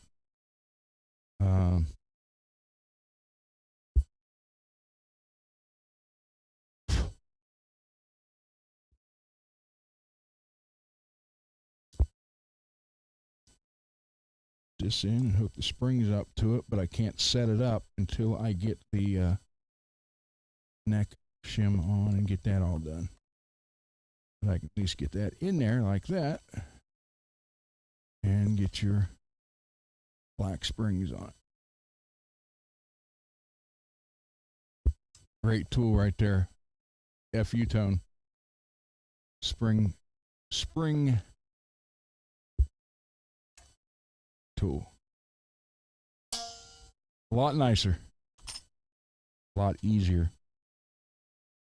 And for those of you who want to argue with me on this one, if you look at the original Floyd Rose patent, that's how the springs were in the original patent.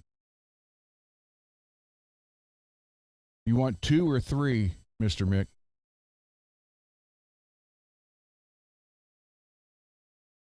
I mean, I can put the third one on it for now, just so I don't lose it.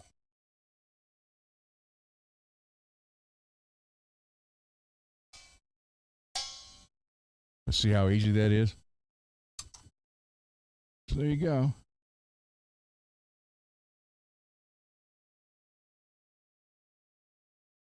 A little bit of oil, 2, okay. A little bit of oil on here. A little bit right here on the threads on the outside.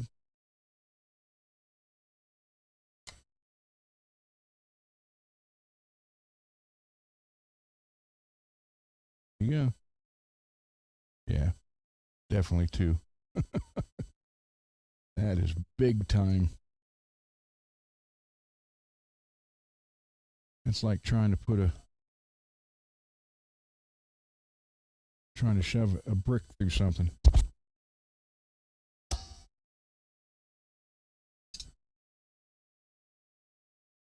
That's better. Okay, so we're all done except for the neck.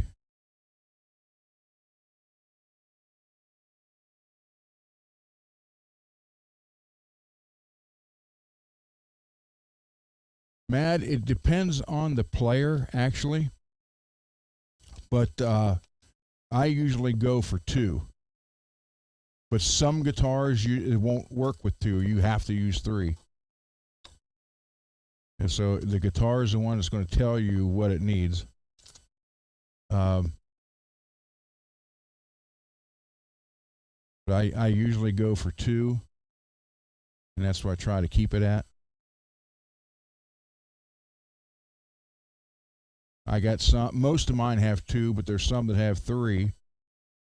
I mean, and I could, mess around with different spring tensions and stuff like that and get it down to 2. But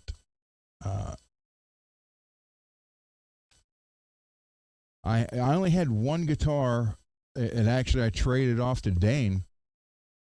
I had a Solar, and it was the neon Lyman or something like that. And he did a video on it, and I traded it to him for a Jackson, a screw, and I had upgraded that one. It had a Floyd Rose Special base on it, but it had actual German Floyd saddles. I had a Nazgul, or no, I'm sorry, Black Winter pickup in it, and a big 42, or it might even been 46. I couldn't put the back cover on because the block was so big. And I had only 2 springs on it, but I had to buy a set of these in 3, and man, these things are like crazy. Plus, they turned out they matched the guitar, but 2 of these was enough. So now it kind of screwed me because I got 1 left, and you can't just use 1.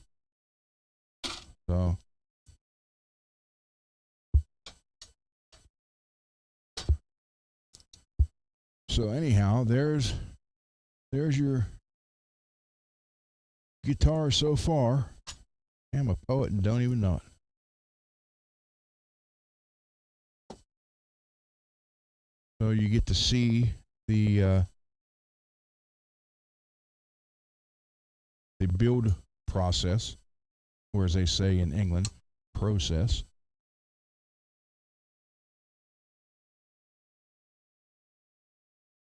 Which I used to say all the time and really drive people crazy. Mr. Mick, you want me to send this extra spring with you, to you?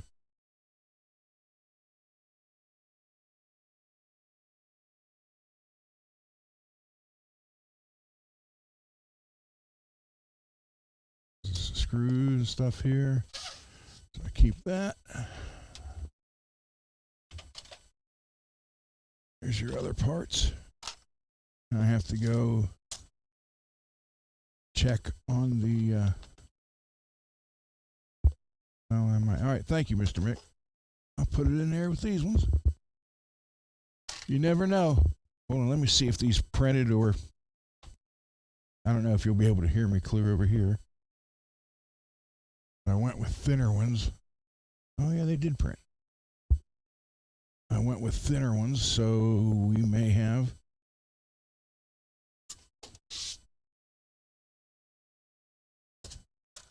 Oh, I might even have to go a little bit thinner.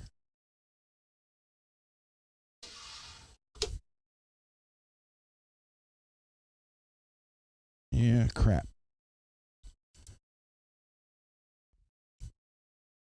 I made 6 of them. So that's pretty cool. But I got to go thinner than this. I need that angle, but this barely. I need barely a shelf right there.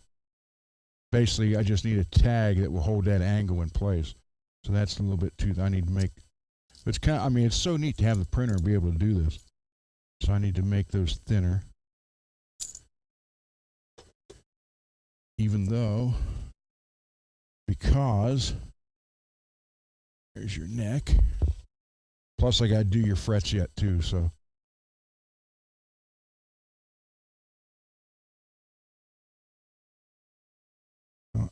Actually, I could level that out some, because if you look, it looks like the ledge is tilted this way to hold that nut up. So, but I need one that's just barely enough to make that one piece. It'll go there and give me a nice shelf.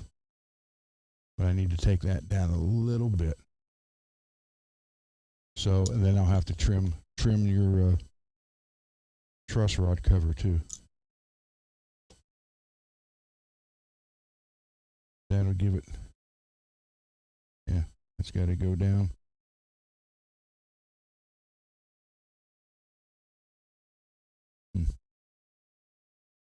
So I got to make this a little bit. I got to make the angle a little bit wider. and the top thinner. So could I actually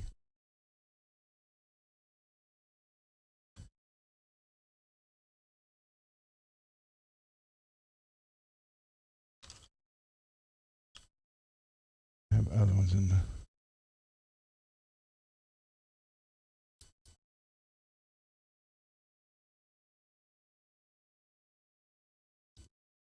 yeah, so that'll give it, but with that one that's too thick here and it lifts the nut up too high, but that is kind of bumped up, so I need to level that down some. So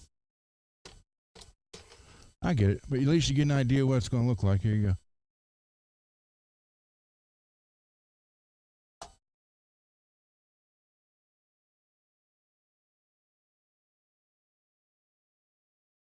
You sure you want this back, Mr. Mick? I'll give you.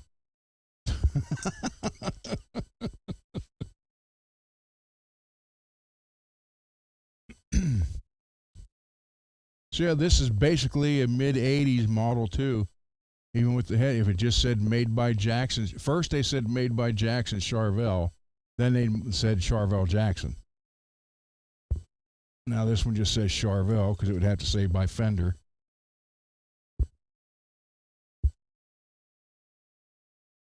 Which I am glad Fender got it instead of Gibson.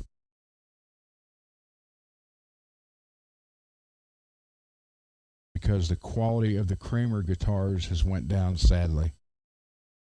Because all Gibson really worries about is Gibson. And I'm not picking on them, I'm just talking from experience. So there you go.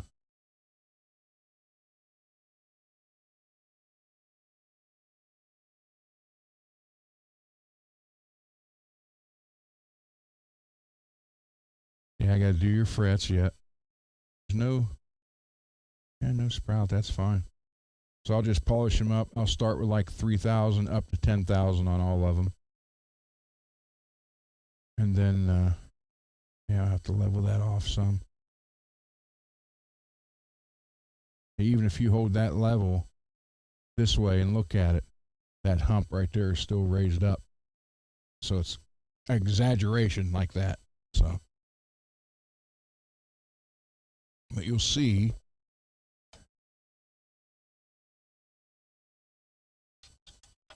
oh, that's the one I had there. Yeah, because that is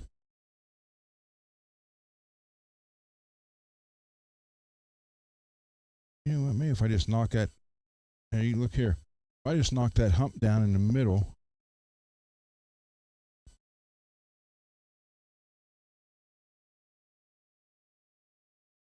if I just knock that hump down, this one might end up working. Because that would lower this end. Of course, I could always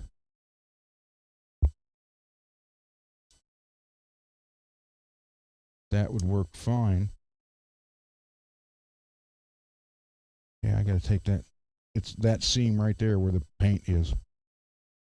I have to flatten that out some to get this to lay flatter. And then that'll a little bit of glue to hold it in place. And then you drill through with this. But you see right now, see how high the strings will be? But it's got to come down. Some guys I've seen won't touch this. They'll put this on a sander and sand this down till it fits. I won't do that. So I'll work on this tomorrow on the neck for it. And Monday, again, Monday I'm not doing anything. It's my birthday. So hopefully by the end of the week, this will be out to you, because after I get it together, I'm going to let it sit for about 24 hours, let it settle with the Floyd before I try doing any setup on it, because I found out if you try to do it right away, Then after it sits for a day or two, you got to do it again because things, kind of like settle in place. And there's some people that say that's crazy, that don't happen. Yeah, I can prove them wrong. So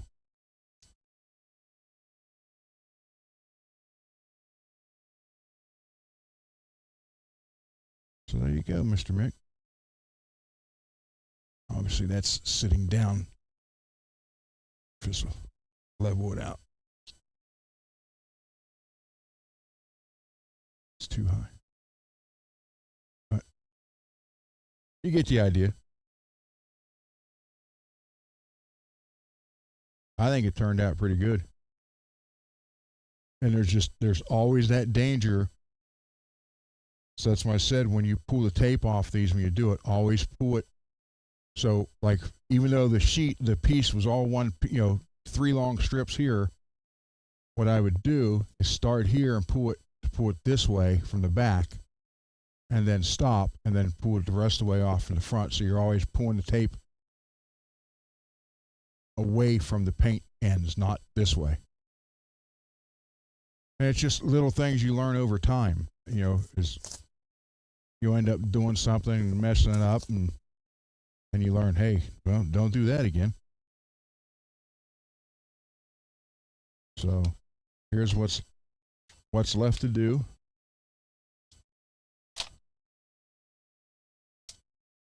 And then we'll get it back to you. I would say towards, maybe Wednesday the earliest, Friday the latest. I want to make sure it's right before I ship it out. Because tonight's supposed to go down to 29 degrees. So we had summer for like 2 days, then it went back to winter. Let's turn these over that way.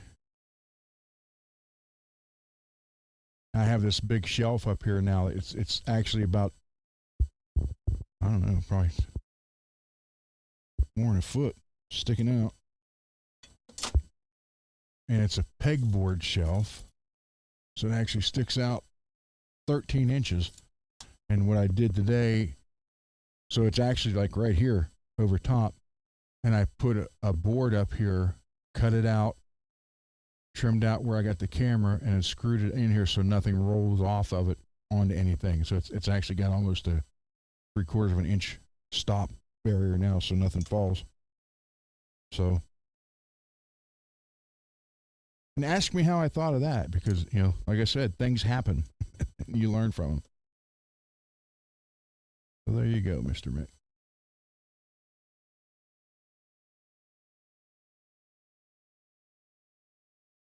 Plus, you got the stainless steel hardware on here now. Saddles, saddle screws, block strings, block screens. People call them different things. Some just call them block screws. Some call them string screws. And that is an SH6. It's cool. Want me to sign it?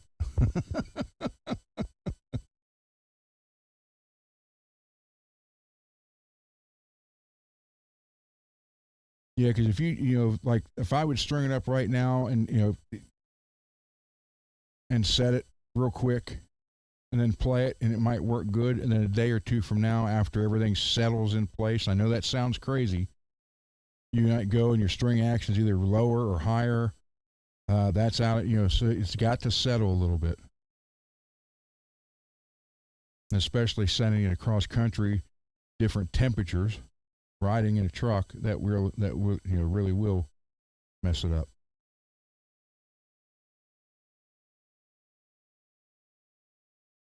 So, all right, there's that. I'll switch back to the other desk.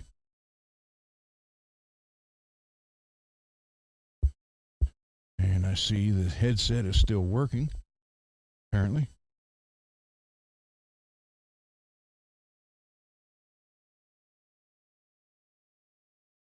I can sign it. Wrong mouse, wrong computer.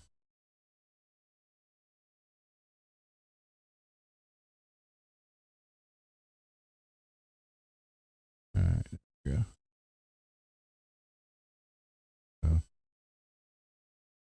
Yeah, I'll sign it. I'll sign it in the neck pocket. I'll just put March 2026 FR and sign Ron Gunner on it, if you don't mind.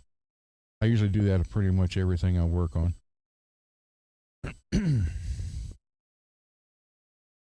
Thank you, Mad. Thank you, Cheryl. And I don't know who's all 14 watching, according to this. That could be somebody on Twitch too, so I don't know. So if I missed anybody, I'm sorry. You know, I just didn't want to stop what I was doing.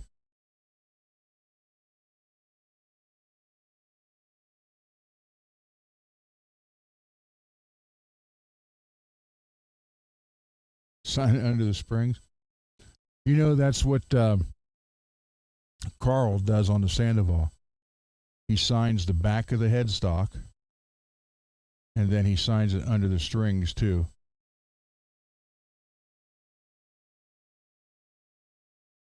Well, thank you, Mr. Mick.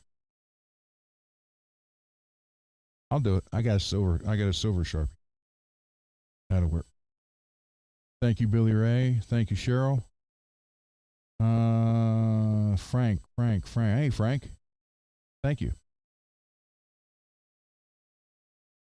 Want to be luthiers. You know, sorry, I'm looking at the chat over here, everybody. You know, Matt, I used to think that, but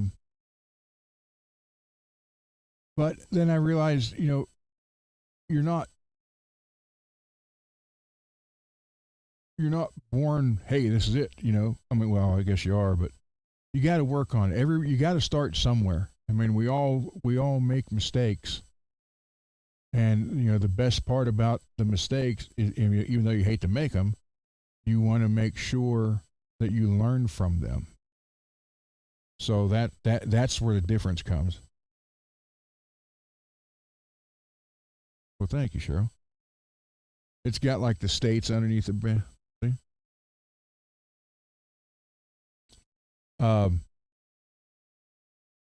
Yeah, it is. You make mistakes, but where the difference is, you know, if I make a mistake, okay, that's fine. If you make it twice, then that's not a mistake. That was a decision. That's how I was taught from my dad and my grandfathers.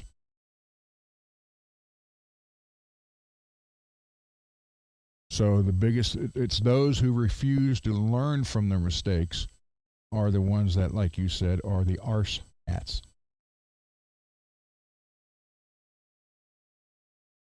Well, that's the way it should be. Learn from them and try not to make them again. And sometimes you can't help it, especially if there's a long gap of time in between from doing, like if I ever have to do that switch again, that freeway ultra, man, uh-oh.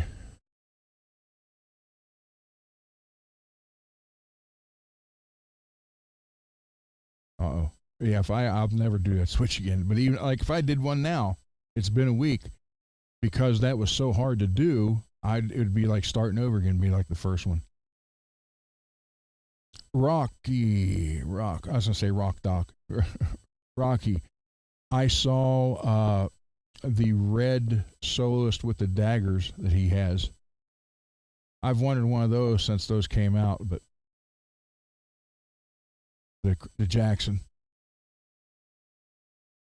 That's why you don't edit out mistakes. That's good. The only bad part about that, though, Matt, is you're going to get some people that's going to see that mistake, and then either in the chat or on other shows, they're going to, you know, that's what I say about paint jobs. I can do 1,000 perfect paint jobs and do one and let it go out the door. It's messed up. What's the one everybody's going to hear about? That one that's messed up. So that's what happens when you make the mistake. I understand leaving it on there and say, hey, you know, I made this, I did it, my mistake. I'm learning from it. But unfortunately, there's going to be that group of people that's going to take that mistake and look, he don't know what he's doing. Look what he did here, you know. He tried soldering the pickup to the Floyd Rose. You know, it's who knows.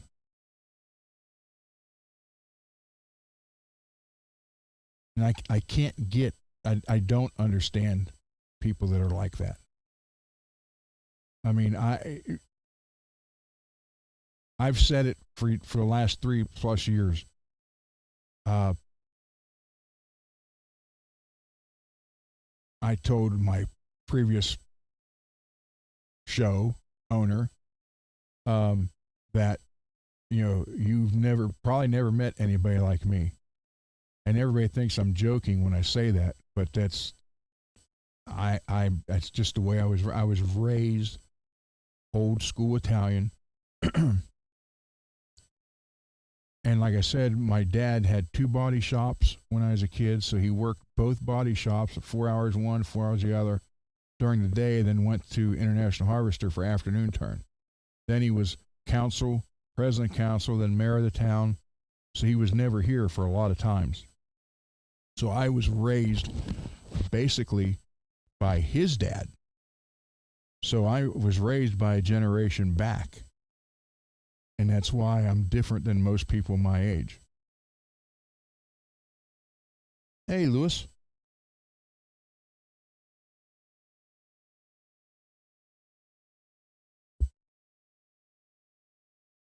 Yeah, Rod, well, wait a minute, let me get my phone here.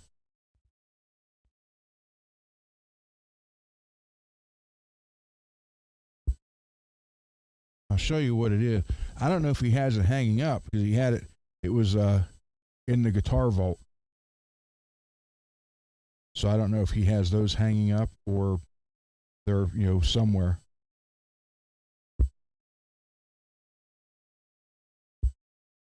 I didn't know what he wanted for it.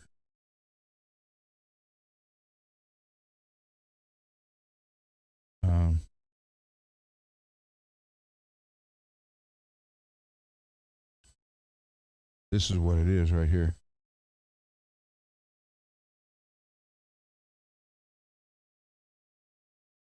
I hate that when they show you a grainy picture, then you got to click on it to go to the website to see it. It looks orange in here, but it's red. He's got that exact guitar with the case, but he didn't say what he wanted for it. When those first came out, I was like, oh, I got to have one of these because it's kind of it's a take off of Chris DeGarmo from Queensryche. He had an ESP that was a dagger. So I guess for copyright infringements, they didn't copy it exactly, but it's like doing a Frankenstrat kind of like Eddie's without copying it exactly. So that's what this is. But yeah, it looks orange, but it's actually real pretty red. So if you're there, or Billy, if you stop by, find out what he wants for that, please. It had a case. He had it in a case too. So.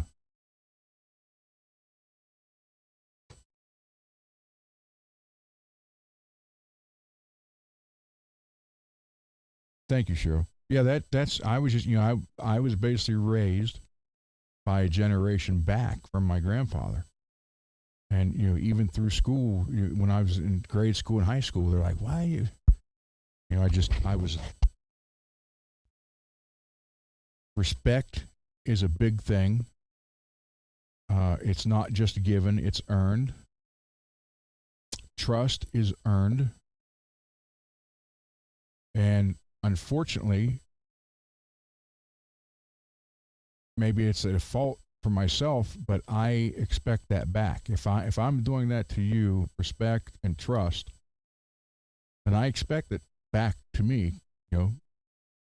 Some tell me I'm wrong for that. Some tell me it's good. I don't know, but it's it's just how I was raised. I can't help it.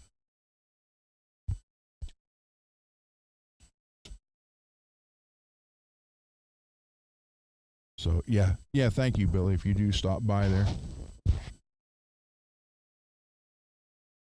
But and I've also had my aunts, just because I got mad a couple times at them and called them stregas. which is basically a witch in Italian, I did get cast iron skillets on my back and the back of my head. So, yeah, you know, an Italian woman mad. Ooh. People laugh about that and joke about it. It's like never make an Italian woman mad because they'll remember stuff that hasn't happened yet. So there's a lot to that. But my Nona was a sweetheart. There's nothing, I don't care what anybody says.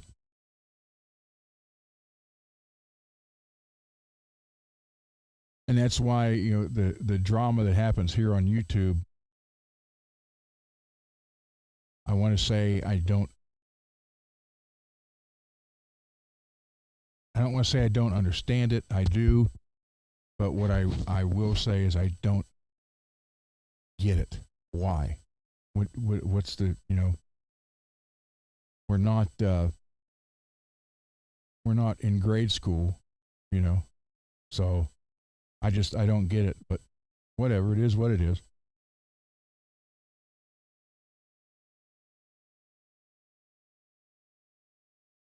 So, any more questions?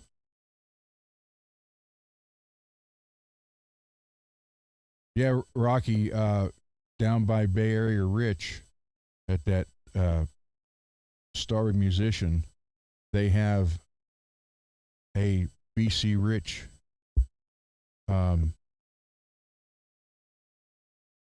the newer gunslinger there. Oh wait, let me see if someone. Every time I save something on Reverb, it sells. Oh wait, I got two offers now. Favorites, right here. So this is Star Musician. It's like a block or two away from Rich's house, literally.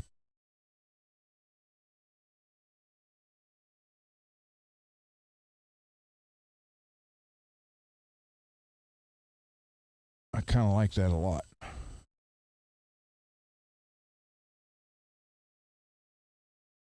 I knew what you meant, Cheryl. I knew what you meant. Yeah, $5.99, $60 shipping. Gunslinger, BC Rich Gunslinger Prophecy 2 with Floyd Rose Orange comes with tremolo bar. Okay.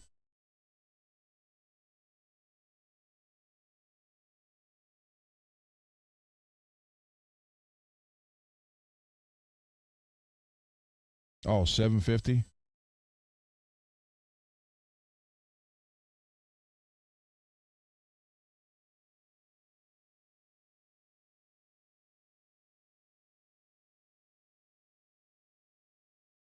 That's about the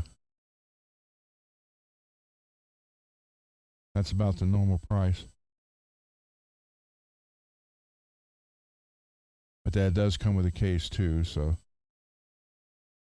oh,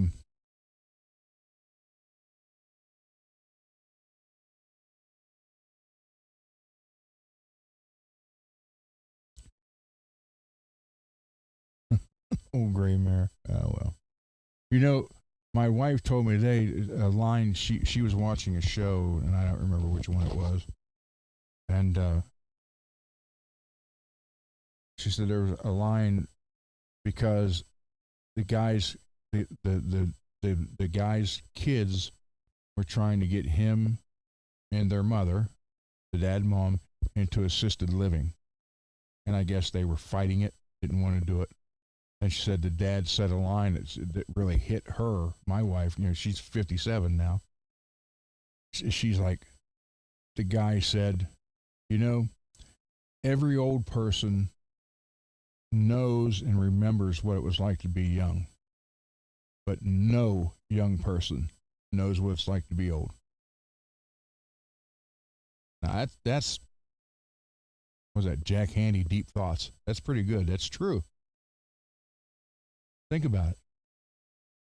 You know, my son's 38, my daughter's 30.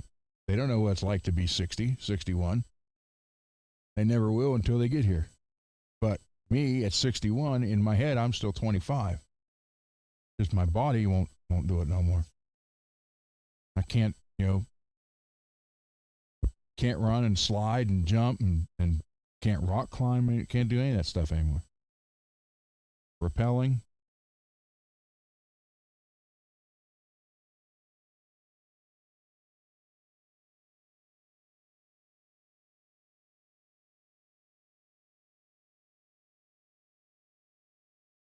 Mr. Mick, I might be. Said you were still 12. I might be. I just don't know what time I'll be. If I do it early, no. If I do it late, yes. That's the best thing I can tell you, because I never know what she has planned. So if I do it early, no, because then it would be half the people would be asleep over on the West Coast. But if I do it like 7 or 8 o'clock, then yeah, I'll go live.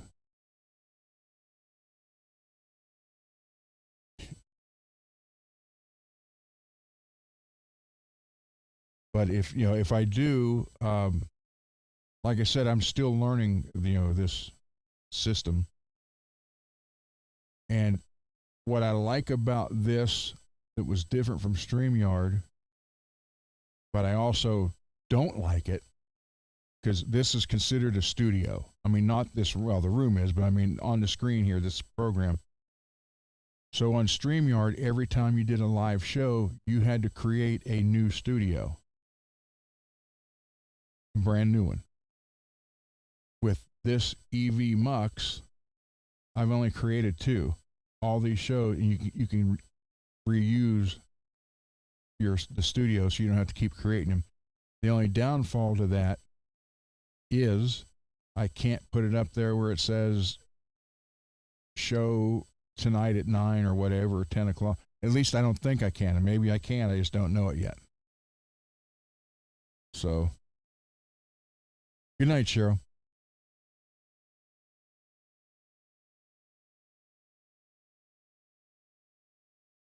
So that's the issue with the reusing these. It makes it nice because you don't have to sit here and do everything all over again for a new live stream.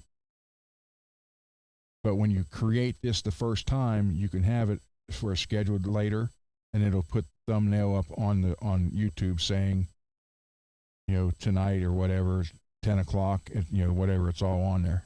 So, but I'm sure there's a way I can continue to do that with using the regular studio. I just got to figure it out. I'm watching videos on how to learn how to use this, and I need to get a photo editing program so I can do the thumbnails and stuff like that. I mean, there is a lot to it, a lot more than I realized. So, but I want to do it right. And I do want to do it right, and I'm funding all this out of my own pocket. So, buying the equipment as I can, because I want it to be professional for you guys. Have a good time. Yes, have a good time, laugh and joke, but keep it professional and quality content, which also I can keep doing the 4-hour streams. I love doing that. But I also just need to do videos and shorts for people who just want to say, okay, you're putting a Floyd on, how do you do it? All right. They don't want to sit through all this. So I understand that. So, I kind of got to create three or 4 different tiers of this to get it going. And then in doing that, I need, I need to buy a program for the editing. I bought the extra camera. I got another camera in my cart. So, I'm trying to make it as, upgraded to the high def. So I'm trying to make it very professional for you guys. And with the other lights, and I actually have more lights too. So I still need to put that board on that wall right actually be about where the tremolos are on those guitars. The board will be across the back. And then I can put hangers in between them and hang more on that wall and free up this 10 rack space here.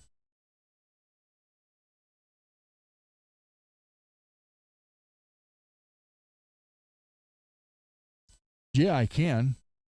But I've just kept them at the bench chat and guitar repair.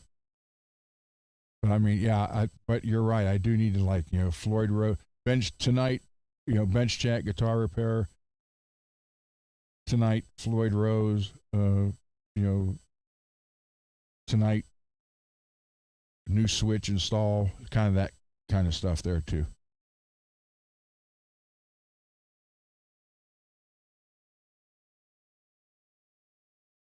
So, like I said, all that time you guys have known me for 3 years, I never ran anything.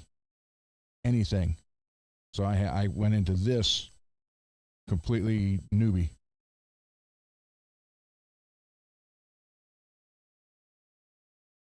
Yeah, you're right, Mr. Mick, and that's again that then I need to get into the editing software, which I don't have. So I'm working on it. Just being retired, I don't have the funds I used to have. So, and I don't want to sell anything else. I've sold stuff in the past and kicked myself for doing it. So, but I'm trying and I'm learning. That's what I said from the very get go. You guys are on the ground floor of this channel. Yes, the channel's been here for 2 years and I just did videos. But actually now taking it seriously and trying to make it into something that someone wants to watch. Again, I'm not worried about subscribers. I'm not worried about Patreon and all that stuff. Whatever. I just want people to be able to watch and learn. Or if they don't like what I'm doing or have another way of doing it, let me know. Email me and tell me, or if you want to comment on the video or live stream, you can do that. But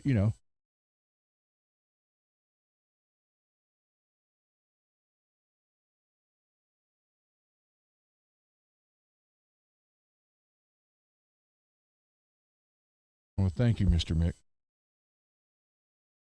So yeah, I'm not. I don't understand how the algorithm works for YouTube, and quite frankly, I don't care, because I'm not in this for money. I'm not in it as my full-time job. I'm just here, and I know I've said it a million times. I'm here to help people. That's it. You can either watch and learn something or show something or teach me something, or you can just scroll on by. That's on the individual. But I don't want to add clickbait to get people, I'm going to come here and say, wait, what's that? I understand why a lot of channels do that. But I'm learning slowly, because in the midst of all this, I also have to do the work on the guitars and other stuff, life in general, and get the garage done. So I can get the paint booth up and get that going. So there's a lot of stuff going on.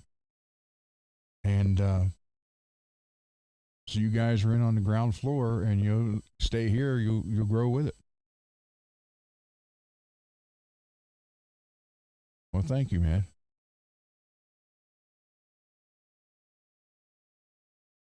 And thank you, Mr. Mick.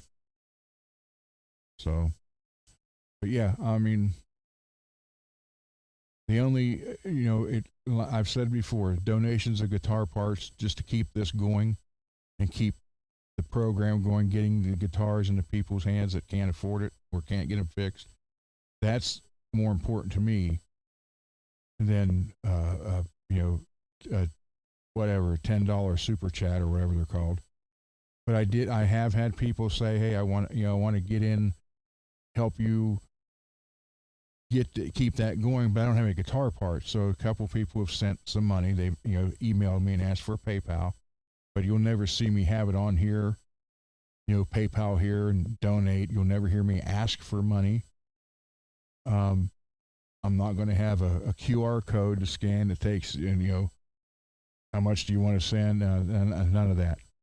I mean, if you want to donate parts, that's great. Thank you. If you don't have parts, still want to help, and you want to send money that way for that, that's great. Thank you. Other than that, I'm not worried about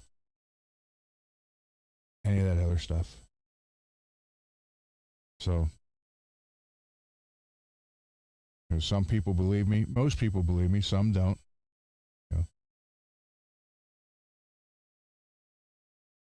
We'll go as do what we can do, and that's it. This is when I was off the other show, obviously I had spent like $3,000 on video stuff for this to do this live. So obviously I wasn't just going to let it sit here. I figured I might as well use it. I own it. So, and then getting this, this, although I had this before, I tried it and I was told it sounded like crap.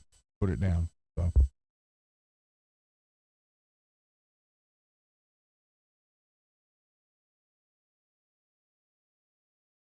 Well, thank you, man.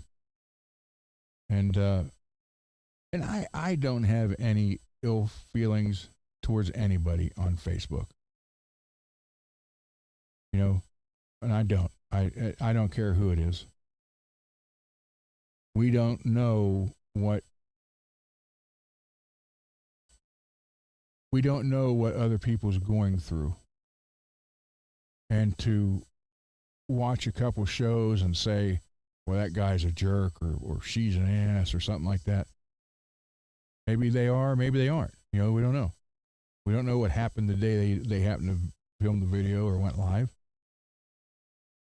So, whatever. I just look at it this way. If you don't like me or don't like this, you don't have to watch. It's called choice. Just scroll by. Go to the next video or next channel, whatever.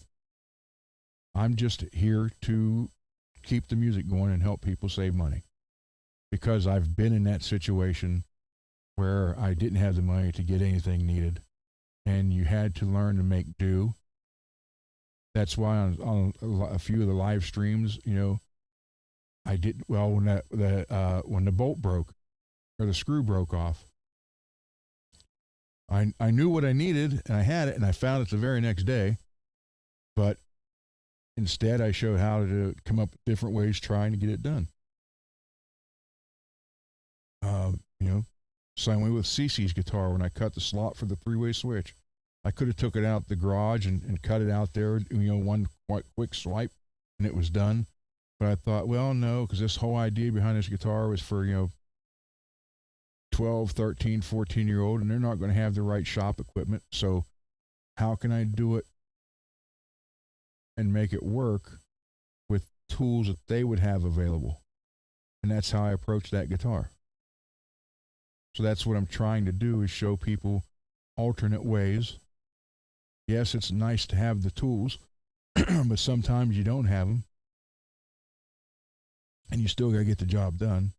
So you got to think outside the box. So.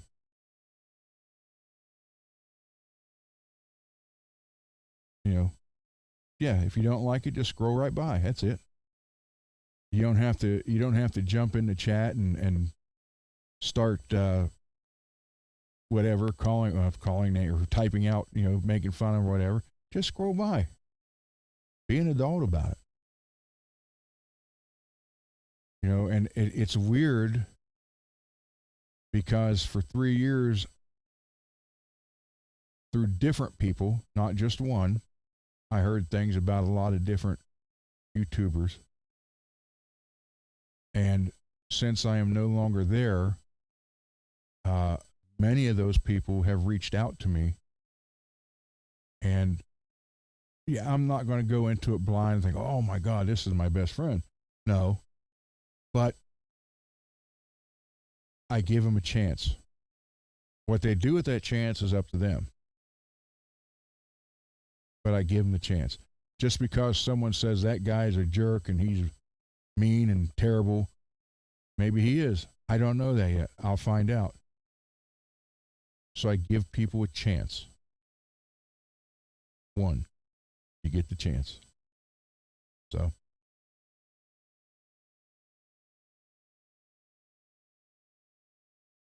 But it is what it is.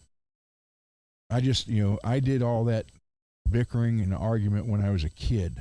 I don't need to do it now that I'm middle aged.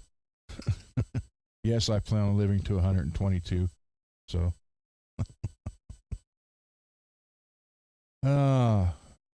so any questions, comments about what I did to Mr. Micks guitar?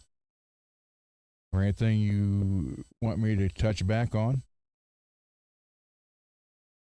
Again, I'm looking at the chat over here. And if not, we'll end this.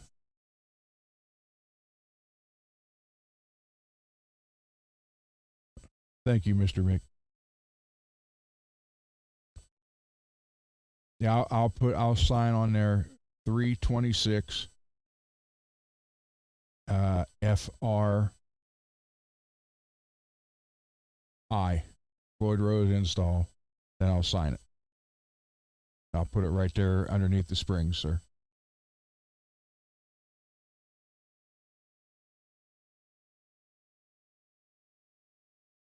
Well, I mean, I understand the insults. I do. I mean, it's human nature.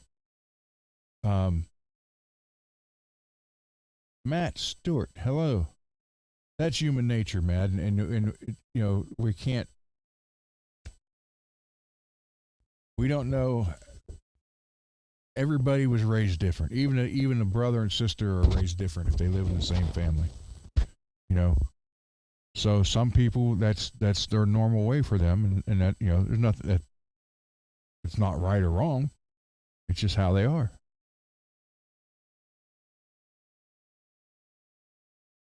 But being an adult, yeah, you're right. That's so. Enough on the moral talk. So just to know that that's how I am, and that's how I plan on. I don't care who comes in this chat, as long as there's no bashing or politics or religion. That's fine with me. Because you always argue over politics. There's never a winner. You always argue over religion. There's never a winner. And the bashing is just uncalled for. I just don't want it here. I want this to be a pleasant place to learn and teach. Not just me showing you guys. You guys show me stuff too. So that's my only rule in the chat. No bashing. No bashing religion or politics. That's it. Other than that, I don't care who comes in here. As long as you don't do any of that three, talk about or do those three, you're welcome to stay here. I have 3 people who are moderators. 4. Mr. Mick, Billy Ray, Peggy, and Laz. And if people get out of hand and, then they can, I don't necessarily say block them, but maybe put them in what they call it, timeout, and then just send me a text and let me know. That's all. And, we'll give people a chance. But the main thing of this is just to have fun and learn something or teach something. Either way, goes back and forth. So, thank you, Mr. Mick. Thank you very much.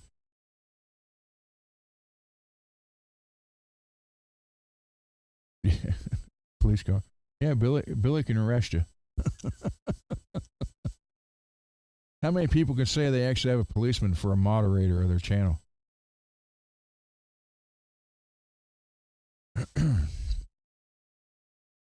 So there's that. All right. So if there is nothing else,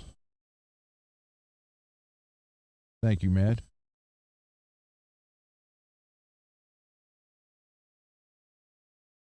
Yeah, like I said, it's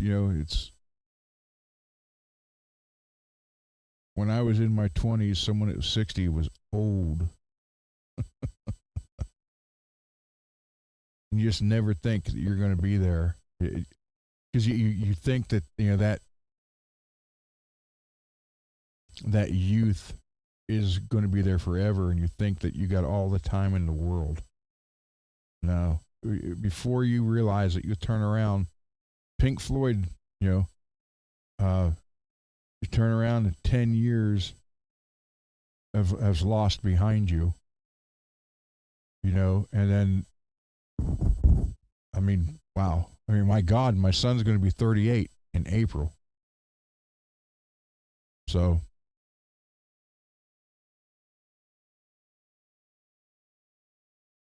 I wish I was 28 years old, man.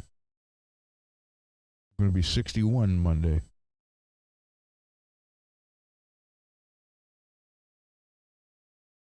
But I can say this, though. Guys in my class that I graduated with that are my age most of them look about 10 years older than me. So there is that.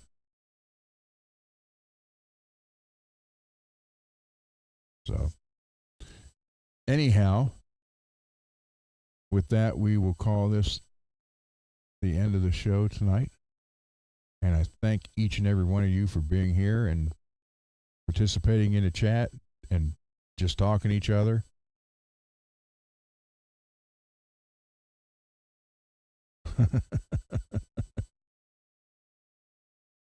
Yeah.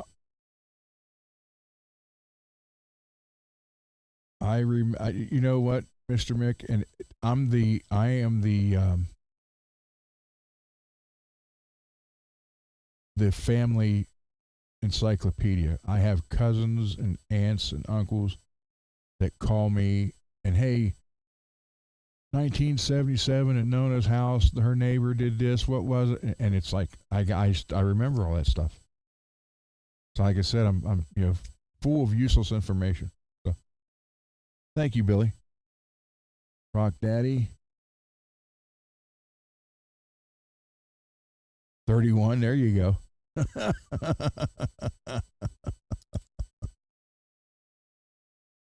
The one that bothered me the most was turning 40.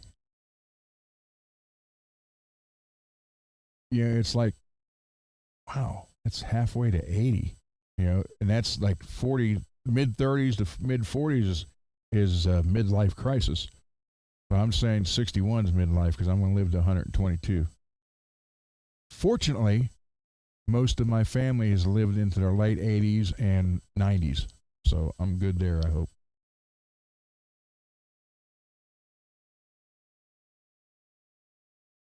So with that, we will play the intro/outro. And I thank each and every one of you for being here, and I truly do mean that. And if I do the neck on Mr.Micks guitar tomorrow late, I'll go live with that. If I have to do it during the day, then I'll see you guys Tuesday. Maybe tomorrow. If not, definitely Tuesday. So with that, everybody, let's show the great intro, outro. Thank you, Mr. Wood. And so long, everybody.